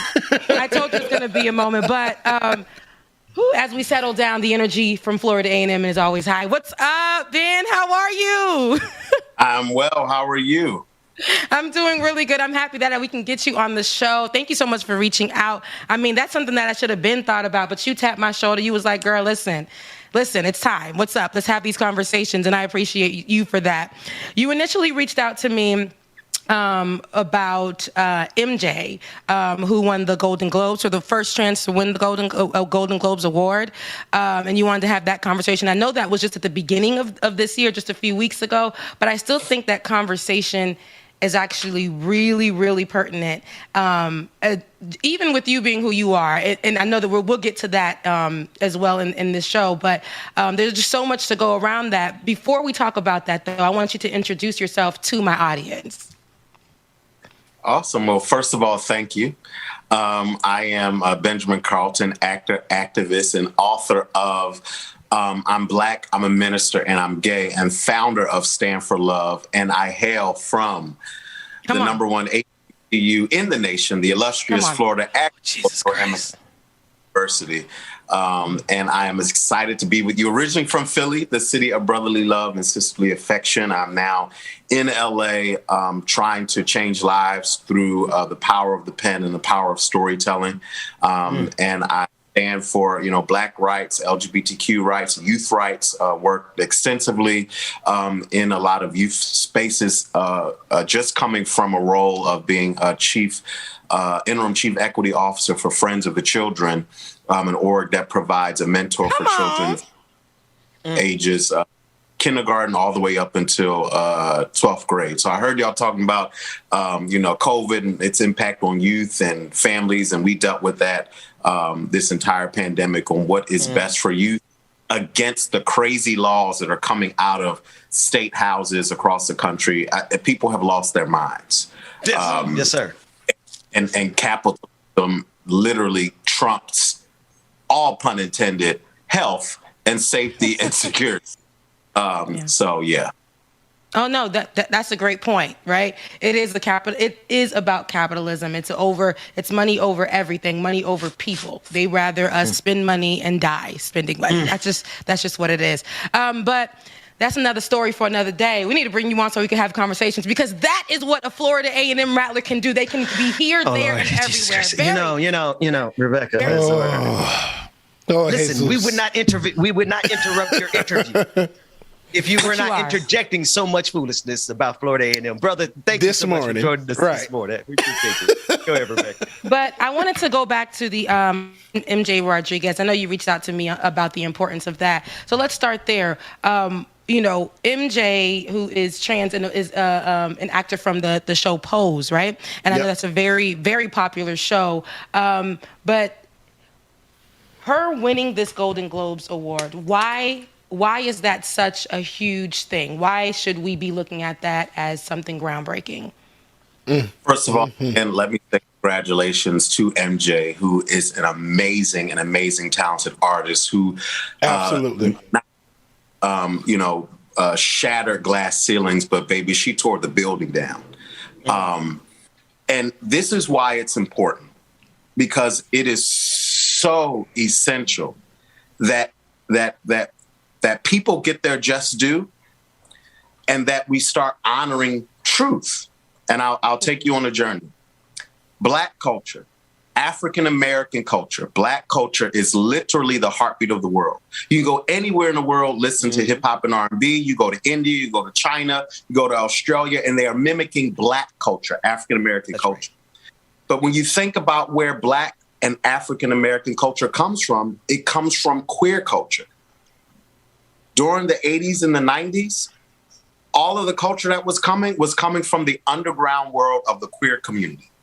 All the slang, all the terminology was coming from the underground queer community, being stolen and being used, and they were making money from it. And that community never got its just due. If you think about today, who was writing all of our favorite movies? Who's writing all of our favorite songs? Where do the best gospel songs come from? Who's designing all of it, brother. Well, all of that comes from Black queer community. So if you follow the path, and if you can add 1 + 1, and if A + B = C, Black queer culture is the heartbeat of the world. And we are finally getting just due, and we need to keep our foot on the gas and keep our foot on everybody's necks to remind you, listen, this is where you get that slang from. This is where you got that out. This is where you got the hairstyle from. Black queer people. Let's talk about it. Can I talk? Okay, Rebecca, he's cool. He's cool, Rebecca. He's cool. He's cool, Rebecca. That's what I'm saying. He's cool. Even though he went to FAMU, he's cool. Even though two things to accent what he's saying there, brother, because two other names that I think about on a regular basis. When I think about the civil rights movement, I can't think about it without James Baldwin, Bayard Rustin, and so many other names who at the time were giving their life's contribution. They put it all out there. But Black America and America in general was not ready to accept the brilliance because of their sexuality. But to this day, one of the most brilliant minds in the entire conversation about civil rights was James Baldwin. Absolutely. Stand for Love and Native Son are partnering for Black History Month to launch a campaign called We Are Black History Too, celebrating America's Black queeros. And it's all about letting people know, listen, we would not have a civil rights movement without Black queer people. We wouldn't have the Harlem Renaissance without Black queer people. We wouldn't have an elevation of thought and an elevation in literature without Black queer people.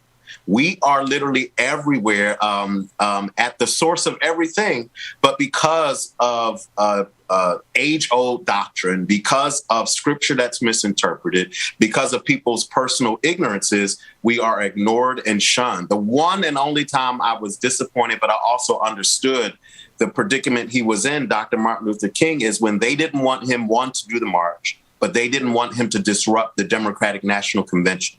So they sent Black politicians and representatives and said, if you continue on with what you're doing, we're going to start spreading rumors that you and Bayard Rustin are having an affair. And Dr. Martin Luther King distanced himself from Bayard for just a moment and then backed down. But then eventually, love triumphed, and we had the March on Washington, and they were back in.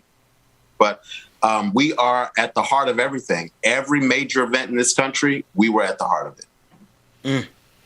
And do you think that it's important to bring a lot of attention to MJ Rodriguez getting this award, because it would be so easy, because she's a part of the LGBTQIA community, to erase it for out Kyle of history. Rittenhouse.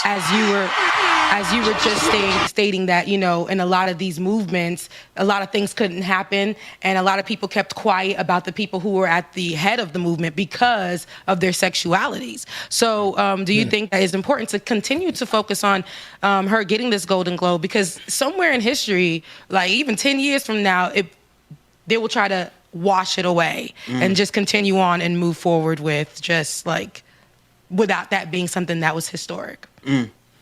It's important because it gives some type of reward and relieve the people who've been fighting for years.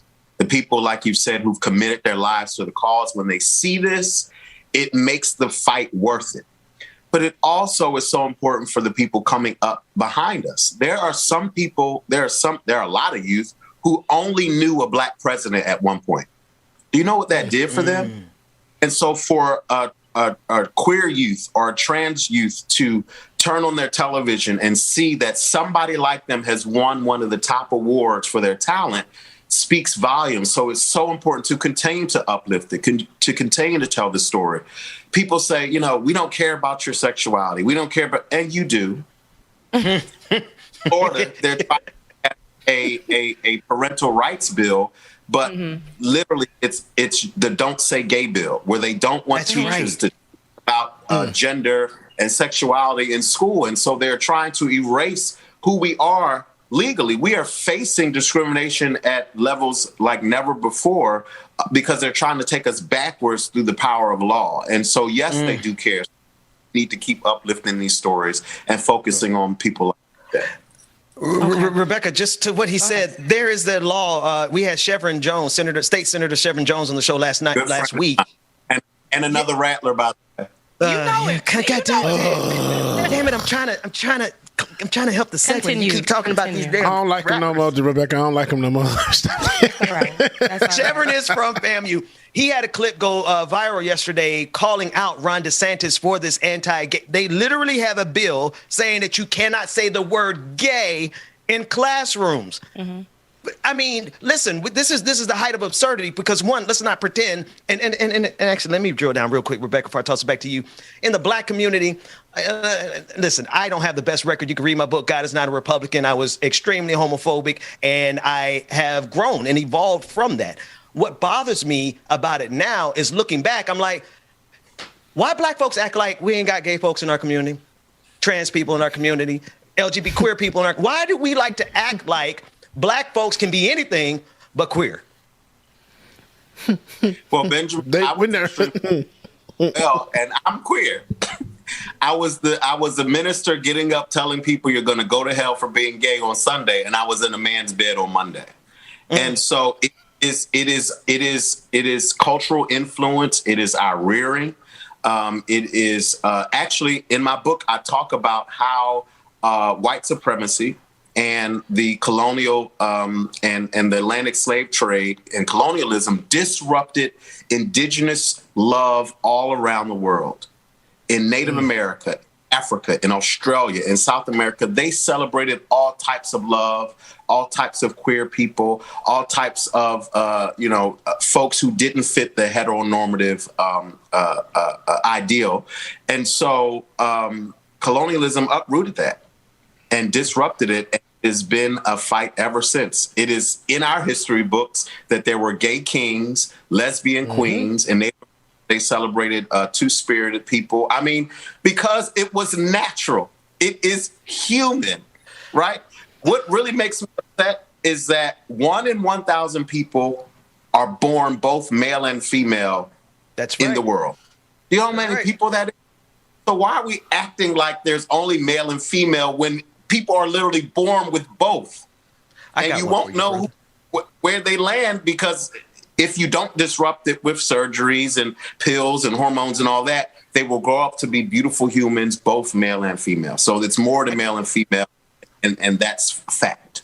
See, I done got. See, now you're talking doctrine. Please, Reverend, I don't know your title, but what sexuality is a spirit? What gender is a spirit? None. Rebecca, I'm done. Go ahead. You got it.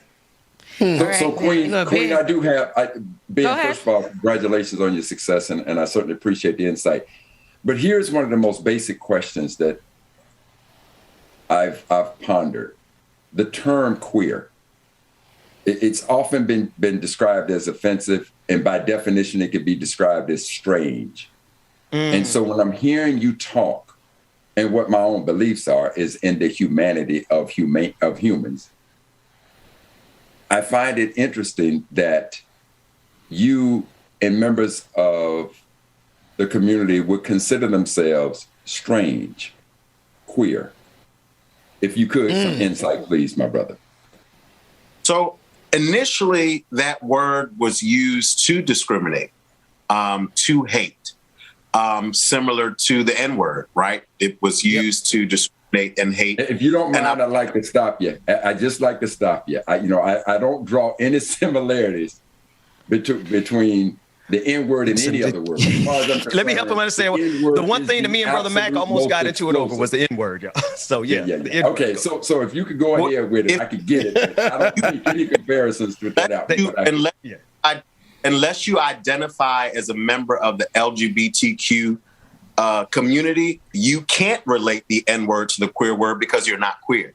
So you don't know what the word does to you, and you don't know the power. That's right. Absolutely. That's something. That's something. That makes sense. And so that's real. You got the floor. Before my time, the queer was used as an offensive word. Somewhere as I was coming up, the community adopted it as our own word and began to use that to represent anything that is outside the straight, cisgendered, heteronormative. And that just means you identify with the gender that you were born with, and you are attracted and have an orientation for the opposite sex. Anything that falls outside of that has been deemed queer because there's so much that can fall outside of that. So we don't deem it strange. We just have a word that represents everything, because people get so overwhelmed with all of the letters of the LGBTQIA plus community because there's so many ways that right. And so we just lumped it all with queer. If you're not actually be straight, you can be a cisgender, right? There are literally men who like to dress up in female, feminine, identifying clothing, attire, wear makeup, but they are straight and they are cisgender. But they will be queer because they fall outside of what people consider heteronormal cisgender activity. So basically, from my just lay understanding, if I ever use the term queer, I'm not insulting any. I mean, I'm sure I could use it in an insulting way, but it's not deemed insulting if I say the word queer in company of queer people. Yes, absolutely. And the reason I'm saying that because, see, I don't want no white folks thinking they can come around me and thinking they're cool and go, yo, you're going to get your ass busted. The white meat. I'm sorry. To the white meat. My bad, my apologies. But anyway, thank you so much. But literally, thank you so much for the understanding, seriously. And these are the type of conversations that need to be had. Absolutely. Go ahead, Ben. No, I was just saying I get your correlation of what you were saying earlier of the words not being similar in that regard. And you're asking, you better not come around. You get your ass busted with me. Right. But I will say this, Ben, your explanation was incredibly insightful, and I so appreciate it. Incredibly insightful to me. Thank you. Yeah. Appreciate the conversation, because what we see here are, Black people, because we're not a monolith, but having a conversation where we're letting people understand each and every parts of us. The LGBTQIA plus community, needs to be understood. And so does, and it's, you might look at a man who is cisgendered, who is considered masculine, and somebody who just really don't know and has actual questions and just want some understanding. And I'm happy that we have people like Ben and Bubba. Bubba's our DJ, Ben, who's also part of the LGBTQIA plus community. And people may look at him. We always say that people may look at Bubba and say, oh, he's gay, but he is. He's a part of the looking like Rick Ross, big old bouncer. That's what they'll say. And, and people go off of those looks and just assume. But with you, going off of looks, going off of the fact that you're a pastor, you say, you're Black, you're a minister, and you're gay, the name of your book. Could you tell us a little bit about that? Because that right there is not, to a lot of people, normal. Yes, I thought it was so important to tell my story because, as Benjamin mentioned earlier, with him being homophobic, I was very homophobic because at the very age of 4 and 5, I was taught that boys kissing boys is a no-no. And that was when I started to suppress who I really was and put on an identity, a persona, a mask that would make me acceptable to the world. And so I spent a majority of my life in hiding in DL culture and then trying to figure out, why would God make me this way if it was so wrong? And to your point earlier, Benjamin, about why Black people act like there's not gay people, I didn't know too many. The only thing I knew about the gay community, that it was perverts, freaks, and pedophiles, because that's the message that was pressed in church.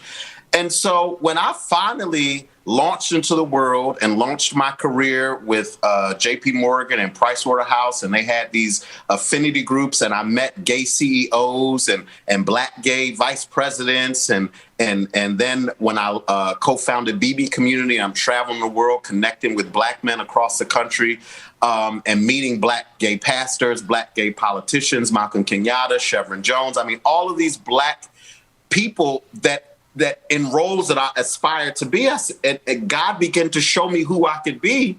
I was like, why were y'all acting like gay was new? Why were y'all acting like gay just came around? Gay's been here. What is going on here? And so I preach now, you have to give people space to be ignorant, but give them the love and knowledge they need to overcome that ignorance. Because I once lived in it. And it wasn't until I was introduced to a narrative, introduced to an environment and people that were not like me, that I was able to counter that narrative. It was easy for me to believe that gay people were going to hell because that's all I knew. That's right. Okay, so Ben, let me ask this. Let me ask this question. When did you know? And I'm asking that question from this way. From the time I was a little boy, when I seen that pretty little girl, shit happened for me, right? So at what point did you know? I love the way you phrased that. You got a man and shit began to happen for you. When did you know? That's a good question. I said, do it again. Wait, say that again. Wait. Hang on. I missed that. Please say that one more time for the people in the back. What'd you say? I said, when that doctor slapped my behind, I said, do it again. That's real though. Honestly, look, because when I came up, it was one of those things. It was like, oh, okay. Like I had. It was so bad in kindergarten when I was a little boy. The white girls used to kiss all on me. But the principal used to call the school and tell them, like, James is getting kissed on by all the white girls in school, and we think it's a problem. I ain't want none of them. It was just something to do at the point at that time. But when I can remember when I was younger and not feeling that attraction to females. I never dwelled onto it because, like Benjamin said, coming up in the black church and the black families, it was always looked on as something is wrong with you. You shouldn't be this way, and anything you shouldn't be looking at boys like that is totally wrong. That was all we were taught. And granted, mom and daddy weren't the type that were just like forcing it on you, but it was just society. It was society that was forcing it. Yeah. All right, so let me ask this, gentlemen. Is that given that somewhere you knew, you have, because, for me, I've never looked at a man and got turned on. It just hadn't happened. No disrespect. I look at a sister, but to that point, but so it's so dramatic. Point, do you think that there are people who absolutely choose to experience the gay and lesbian lifestyle? Like in your case, I'm hearing it's like it was innate. Like it was just born, like you just always had this. But are there people who just absolutely choose to want to go that route, experience it? So I'll explain it this way. We are born who we are. We are born with everything we need the day we're born. We're born with our likes. We're born with our dislikes. We're born with our innocence. We're born with all of these beautiful things. And then society comes in and says, nope, take that out. Nope, take that out. Nope, take. If we were all able to be born into a place where we could be ourselves no matter what, people would come to the understanding that they like more than just the opposite sex early on. Just like you said, no one could make you like and be attracted to another man. That is not something you just do. It is always it's life experiences that will push you in one direction or another of something that you already are. People say, oh, I don't want people saying gay in school. I don't want people watching gayness on TV. It's going to turn my child gay. If your child becomes gay watching an episode of Pose, guess what? Your child is gay. Already. Because I've watched I love the Cosbys.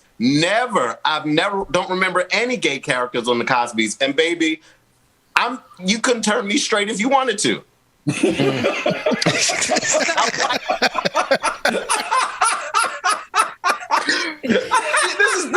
is we live this morning, y'all. We are LIV. And I know we're running towards the end of the show. This is a great conversation. I absolutely love it. But I wanted to get this in there. I remember, and what you're saying is, is honest, and you're absolutely right. But I wanted to put this in there. I remember us, being in school together at the number one HBCU in the nation, sitting on the highest of 7 hills in Tallahassee, Florida. As we were working at 90.5, and you were Brother Ben at the time. That was your name. And you used to be my spiritual advisor, me and Markia, shout out to Markia, our spiritual advisor up at 90.5, but we used to always I used to literally always tell her, he is gay. Like, he's gay. And I remember this vividly. And you probably don't. Conversation that was had, and we were having it. And again, we were all brought up to be very homophobic. I just talked about that yesterday on the show, how me being very young, having to hold those signs up during car washes, and I thought that was very homophobic. And I just went to my trans friend's wedding on Saturday. I didn't know you were actually holding the signs, Rebecca. Holding up signs in the people's streets. My God, today. Wow. But I remember this conversation being had.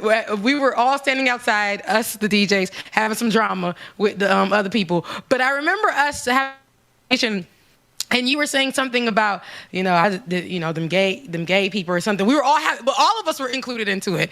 But the conversation didn't feel right with none of us. And then I was like, Markia, that man is gay. And then I absolutely love when you finally came to a point when you came out. It blew everybody's mind though, because it was like, I guess we've all been in rooms where we were subjected to having these conversations that were actually hurtful at the time. But because of how we were brought up, and in the black church, and mine a black Haitian church, so it was extra, and it was like, they kind of taught us how to hate people because they were gay.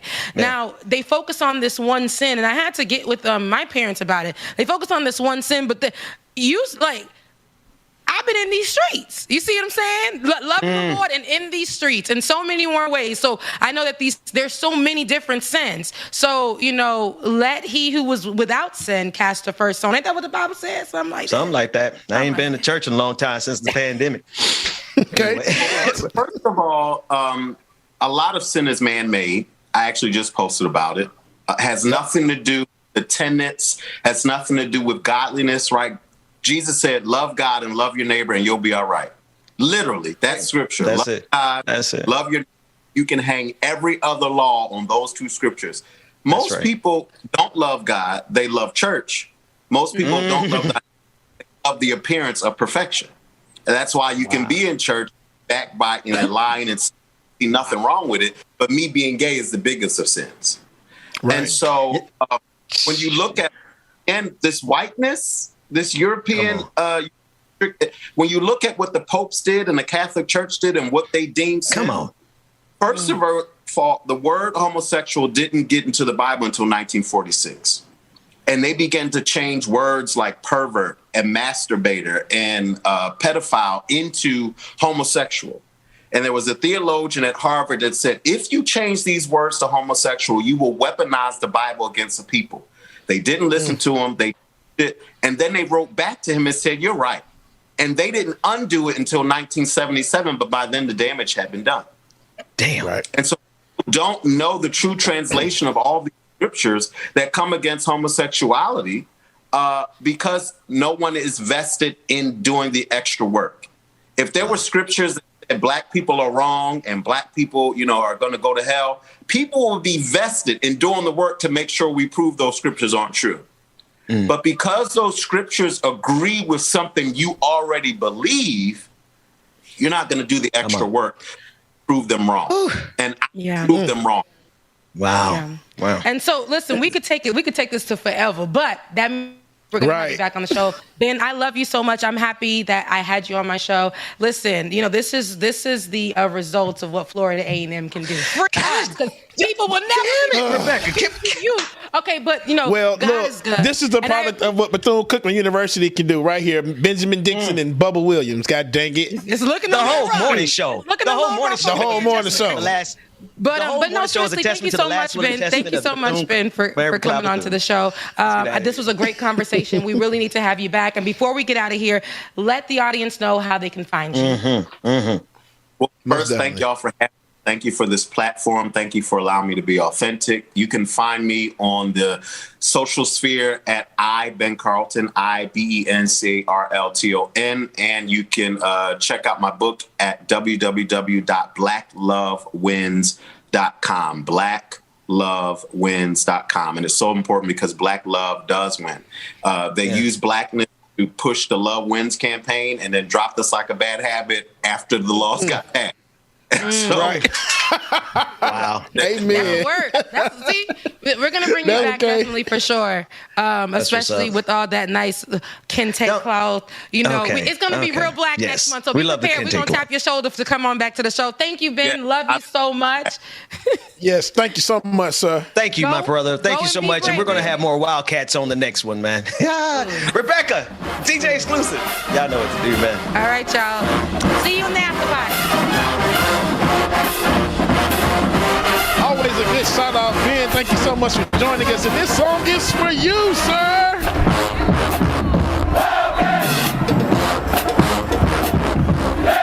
Let's go.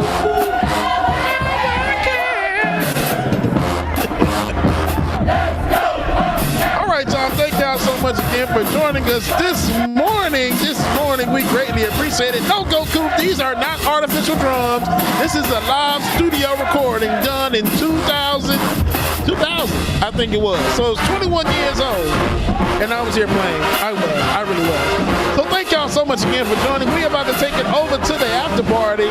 Hopefully we will see you there, and if not, then patreon.com/likeitordnot, patreon.com/likeitordnot, or patreon.com/the BPD show.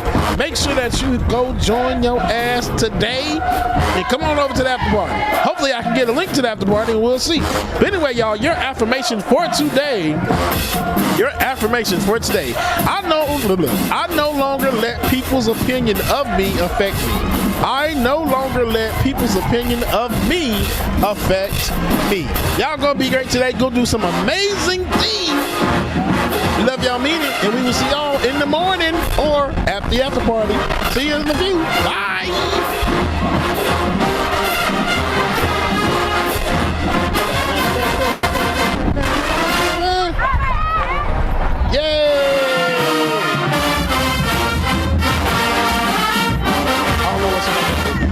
So it looks like we'll stay in public today. Is that what I heard, Dwayne? Yay! So y'all get some more free content. Look at y'all. Y'all so lucky.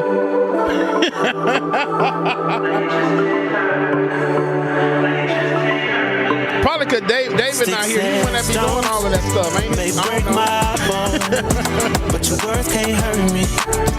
No, okay. Can't hurt me. No, I ain't been right. There go, good morning. More than I've been wrong, and it still can't hurt me. No, it just can't hurt me. No.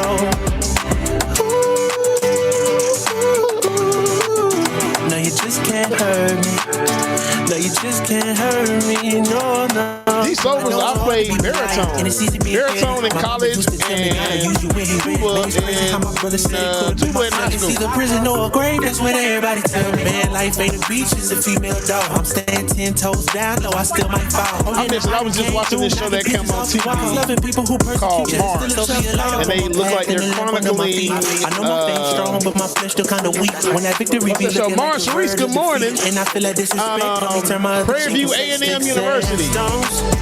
So I'm just like, oh, Prairie View, but it's like maybe misband so much. All right, tenor sax. These songs, what school? No, I ain't been right. More than I've been wrong, and it still can't hurt me. No, it just can't hurt me. No.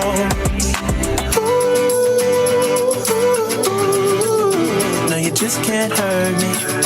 No, you just can't hurt me. No, no, no. No, you just can't hurt me. No, you just can't hurt me. No. See, it's hard to be polite. It's easy being petty. Mama used to tell me, gotta use you when you're ready. Cause I ain't working on my own timing. Ain't got no diamonds on me, but I stay shining. Yeah, yeah. They say the world would be a better place if we take out the hate. Yeah. Let's keep it real. It'd be better if we just subtract the fake. Yeah. So be a light up on my path and a lamp under my feet. I know my faith strong, but my flesh still kinda weak. When that victory be looking like the verge of defeat, and I feel like this. Juanita, this is Sticks and Stones by Norman Sands. Sticks and Stones by Norman Sands. But your words can't hurt me. No, you just can't hurt me. No, I ain't been right more than I've been wrong, and it still can't hurt me. No, it just can't hurt me. No.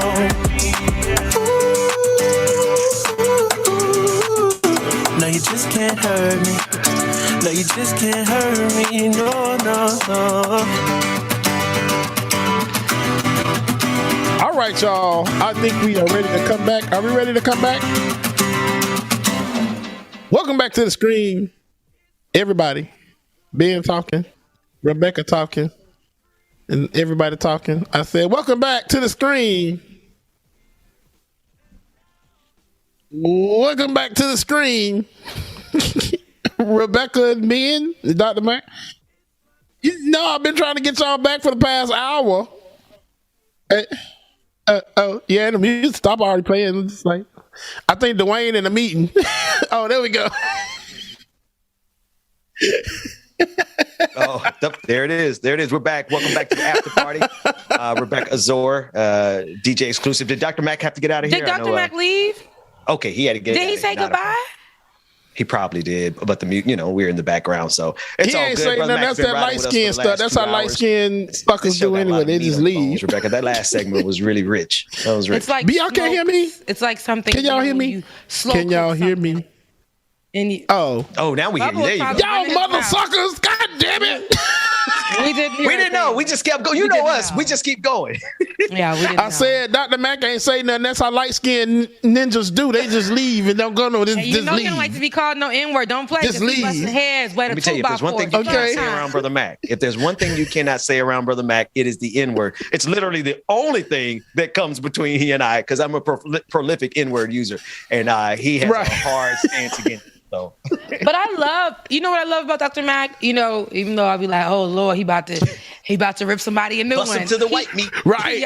Be like, oh Lord. Sometimes. Oh Lord.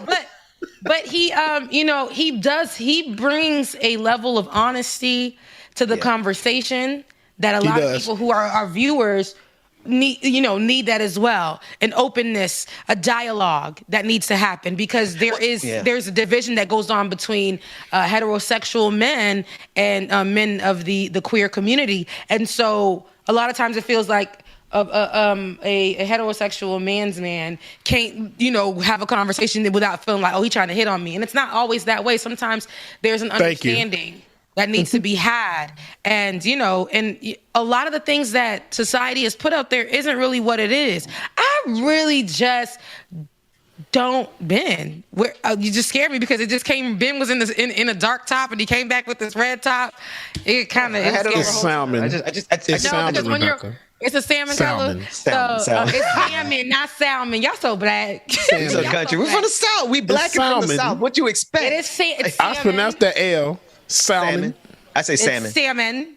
Salmon. But anyway, it's a great. You're right. It's a really good conversation. It was very colorful. It was very fruitful, I feel like, and I know that it may make some people uncomfortable, but whether or not you agree. Yeah. Whether or not you agree or disagree with the conversation, you can't lie that it wasn't something that was very informative. That's real, and I'm glad that he was on to have that conversation, and shout out to Dr. Mac too, because he asked that question, because some people do think that queer is derogatory. I'm like, no, it's not derogatory as the F word. If you don't know what the F word is, then we good. You don't never need to put it together. Leave it up to you. You can figure that out. But I saw one thing. I mean, either way it go, words don't hurt me. Sticks and stones hit my bones, but words don't hurt me. So you can call me that all you want to, and I'm going to still knock your punk ass out anyway it go. Yeah, not honey. Listen, my favorite advice, my favorite, I love fight videos. My favorite fight videos are when gay men be stomping cis straight men who took them for granted and said, "You don't know where he's going with this." No, I'm just saying, like I can't wait to see, because you give me, you and Dr. Mac sometimes have to be like, y'all just go off the. Me and Brother Mac are two of the guys. Real. I don't know where they're gonna go with it sometimes, but Rebecca, I've been doing this for years. Rebecca, I got you. It depends on the strain, but here's the thing: when dudes be mistaken gay men for being weak and can't fight. And then those videos come. There's a whole thread on Twitter. It's got like 100,000 likes and retweets because it's just a thread of gay men just walloping straight cisgendered men who thought that because they were gay that they couldn't fight or couldn't defend themselves. So I'm just, I enjoy the conversation. I don't like violence at all, but sometimes it does. It does have to resort to that for people to defend themselves, and because they're being treated a certain kind of way. Sometimes those people don't even want to be involved in these fights, but have to, go there because they're defending themselves. And I hate that it has to come to that for a lesson to be taught. I've been watching because, and you know why it happens is because these straight men, like you said, Rebecca, these straight men always thinking that we be trying to get y'all. It ain't like that. We don't want all of y'all. God damn. Damn. We don't. Every gay man don't want you. Shit. We don't.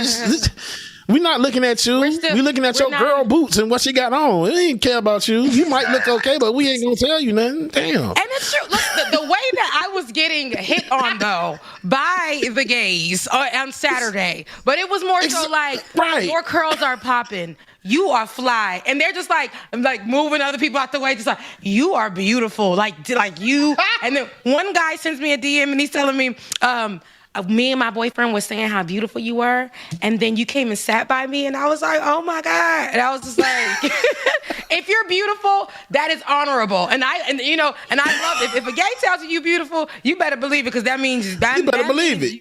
You got it. Why you think I be asking James? I was asking James, I say, James, like all those years we hung out together, I ain't never know you were gay. You ain't never thought I was cute? Ben, hang it up. Ben, I ain't want you mentioned that 17 times on the show. Did you want him to think you was cute? No, I'm just saying. Listen. Listen. Everybody wants to be. You want to be attractive. Everybody wants to be attractive. But at the end of the day, the thing is once you find out one of your best friends is gay, how do you react? Like that's the thing. Like a lot of people. Or when you are told that you're handsome or beautiful, or if you're told that you're handsome by this community, you gotta believe it because you are. But with that being said, y'all, I hate to be. I know I like to. Oh no, do we? Oh, now we only got about 15 more minutes, so I have to get this in because I did promise yesterday that I would bring this in because it would be a disservice if I, who actually resembles this beautiful woman, any black woman who us in this space, okay, this beautiful woman who is no longer with us, Lauren Smith Fields, who was on a Bumble date earlier this year, was found dead in her apartment. And it's for me this story, it hurts me because I feel like the way the story was handled wasn't good. And when I say the story, the way this case was handled wasn't good. Mm-hmm. So, again, her name is Lauren Smith Fields. She was 23 years old.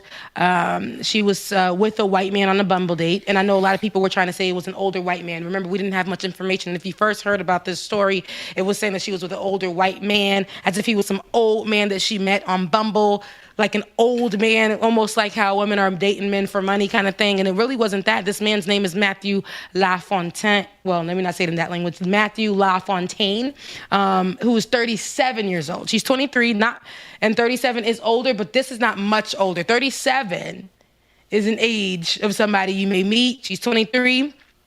Now, people were saying that, online, she may have been dating that man to get money and it went wrong, those kind of things. And since, this case has been out, the girl's family, she filed a lawsuit against the Bridgeport police, who they say basically did the investigation incorrectly. In the police report, according to People, Smith Fields and LaFontaine were drinking tequila at her apartment when she became ill and vomited. Listen to this. The pair then reportedly continued to drink. Smith Fields then got a text and stepped outside. Smith Fields is the younger woman. She stepped outside of the apartment unit to get something from her brother. When she returned, Smith Fields reportedly went to the bathroom for several minutes. The police report added that LaFontaine later told officers that he thought it was odd, but didn't feel it was his place to say anything as he didn't know her that well, but he's in her home. LaFontaine contacted the police the next morning when he discovered blood coming out of Smith Fields' right nostril and noticed she wasn't breathing. and we can definitely take a look at more information on this case. An update now on a story the News 4i team first told us about. We've learned the death of Lauren Smith Fields has been ruled an accident. This is according to the medical examiner in Connecticut, who says she died due to acute intoxication from the combined effects of fentanyl, other prescription drugs, and alcohol. Her family has told News 4's Sarah Wallace that the report just brings up more questions since they say Smith Fields was healthy and had no history of drug use. Their attorney says she died after a date with an older man she met on the dating app Bumble. And now her family plans to sue Bridgeport for negligence, claiming key evidence that could have helped determine what happened wasn't submitted to the state lab. The mayor of Bridgeport is promising an internal investigation. When the story first came out, and when I say like she looks like me, I mean that not in just the physical way, but she could be any of us black girls who are going on this date or going on these apps to find dates. When our black girls are missing, here's what's problematic. When our black girls are missing, there is nothing like in comparison to Gabrielle Petito. Remember that story not too long ago? Right. And it was all over major news networks. There was a search team immediately out there looking for her. Also a social media a person.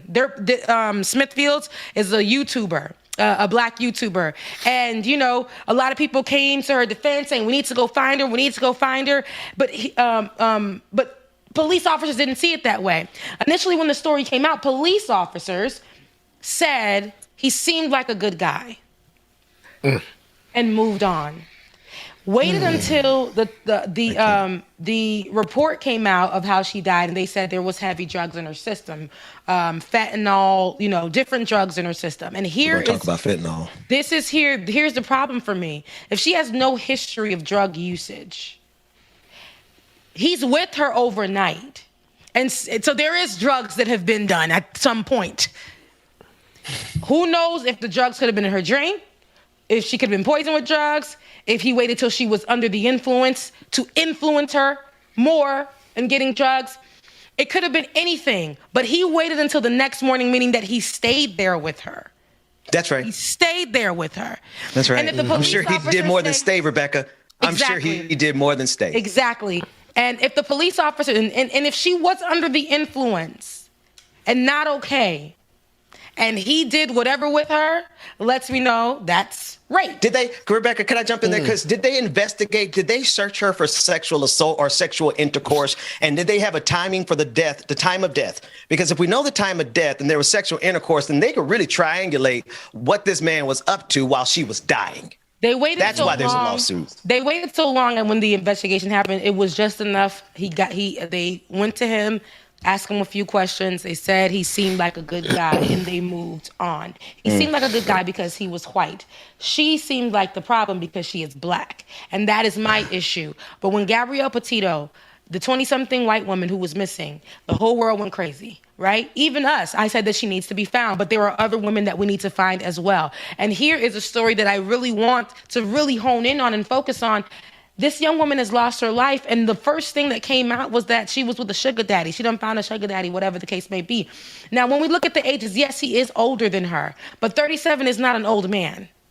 37 is not an old man. This is literally, I went on a date the other day, not the other day, y'all, but not too long ago with a man from the app. I had to pray. I had to really get my mind right, but this is the ways that we're dating nowadays. So, you know, to me, these are excuses that people can put on, especially black people, so they can move on with the story. But we cannot fall in line with that. If we have to talk about this story every 3 days on here, every day, then we're going to do so. Because the same pressure that was put to find Gabrielle Petito's body, to find out what happened to her, to find the pieces, everything, we need that same thing to happen here. In this case, I do not think that it was like she just magically died from being on drugs. She was murdered.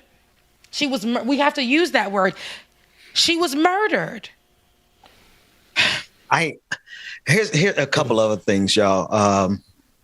Fentanyl is a problem.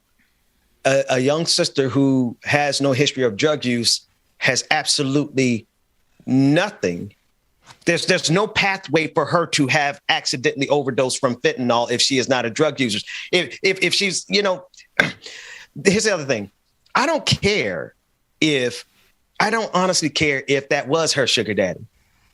I don't care either. Right. Does that give him an excuse to potentially have drugged her? Right? Because where does she get the... Black folks ain't going out here and just purchasing fentanyl. They're lacing our drugs with it. And if she's not a person who utilizes drugs of any kind, then where did the fentanyl come from, police officers? But he seems like a good guy. Did y'all even track any of this stuff? Like, how long was the stuff in her system? You can tell all of that from the autopsy now. How long these drugs have been in her system and everything. They gave it time with him, though. He just continued to live his life. And the fact that these details are continuing to come out for me, because when the details came out, it was very minute. We didn't have much on this story except for a young black girl's face, her coming from a date on Bumble with an older white man who they did not reveal his face, his pictures, nothing about him, his name, nothing.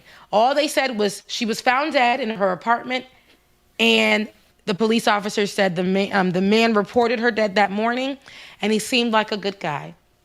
That was all the information that we had for a while, until her autopsy came out and showed those drugs were in her system. Now they're dropping his picture. Now they're dropping his name. And the family has now had to say there was negligence with the police officers because they just went off of that. Wow. I can't with this story. And one of these days we're gonna have here's my thing. I do watch a lot of Instagram, and I do see a lot of our young sisters who are engaged with their sugar daddies. I get it. Get your money, get your bag. I get it. I hate that we are in a position as people, women in particular, to have to give their labor to these bums who happen to have money. That's it. Just some pasty, old, white, crusty, I don't care if you're 37, but just obviously not people. I got to do a whole episode on that. I just got a problem with white folks being able to buy our black women for their pocket change, not because of the lack of integrity in those black women. Get your bag, but because of a lack of integrity in this capitalistic system that has everybody out here, damn it, broke, having to do something strange for a little change. And then our sisters end up dead. And now they don't want to investigate because the rich white man had enough money to come off as a good guy. You know what's crazy, Ben? Know somebody that's there in the damn police department. No, he did. And I know somebody's in the chat saying for me to say allegedly. Now, I know that's politically correct to say allegedly. But the police officers literally said, this man is a good man, and made that their truth and moved forward.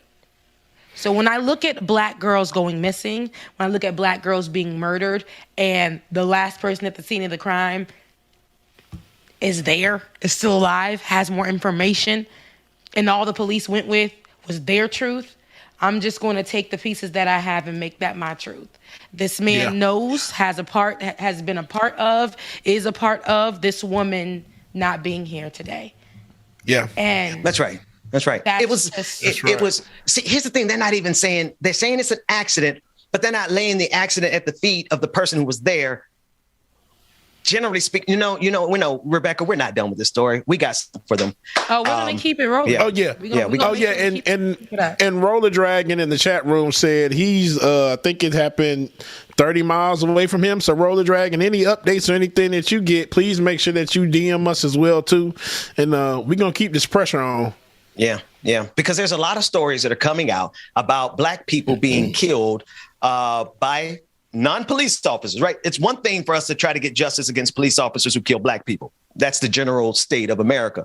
We are moving into a phase, we've been in a phase where random white folks can get away with killing people and not even being arrested. I've got 3 stories like that right now.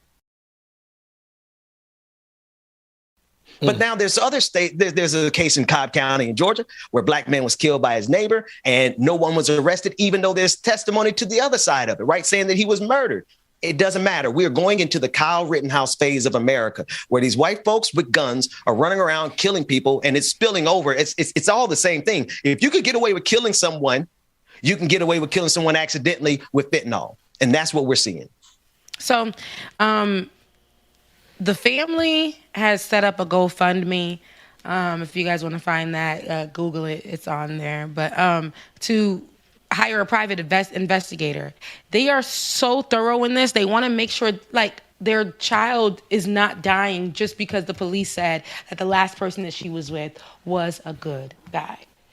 Right. They want to make sure that their child gets some kind of justice.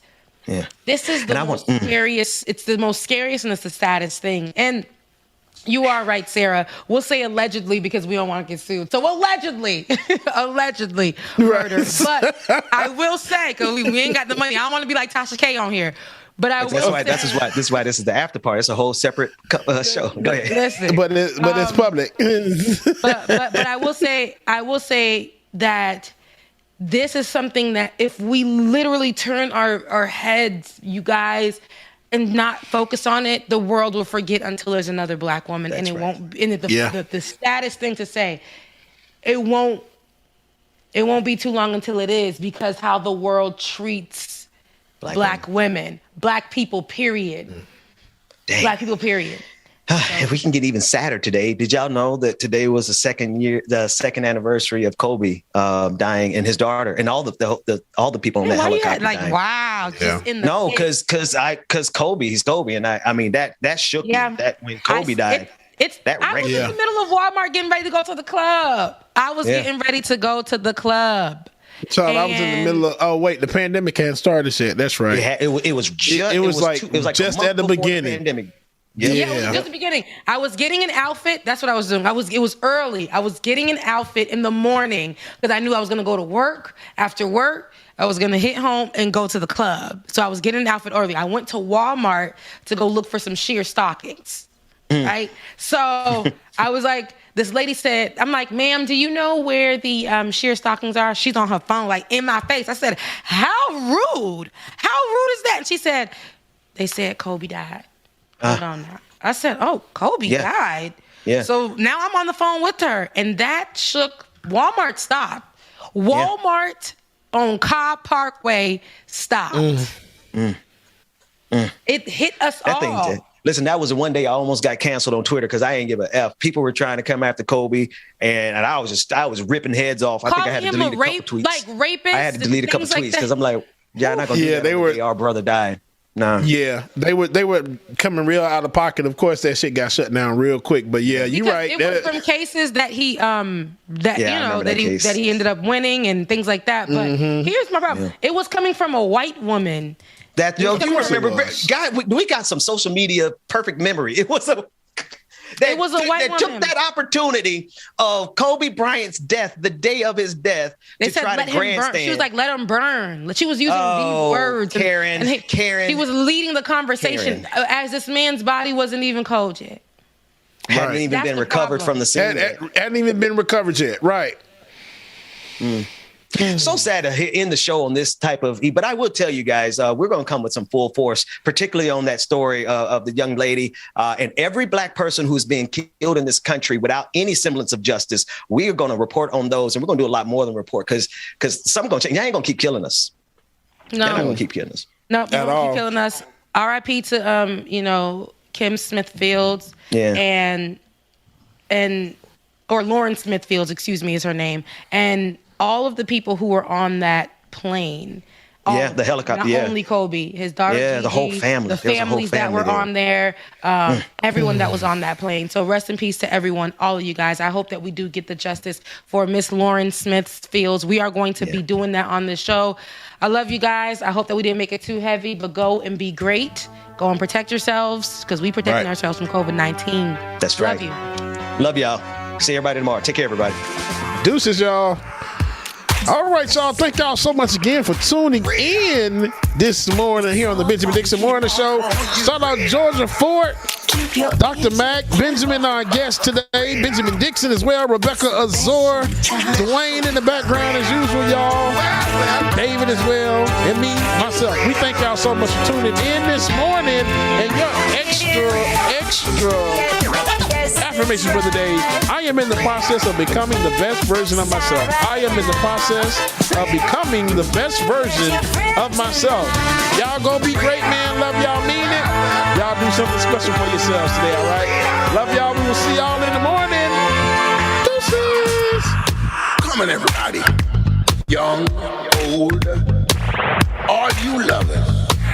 This is our time to rise back from the sand and claim our freedom. Talking about the freedom. Let yourself be free. Yes, it's right. Start right now. Deuces, y'all.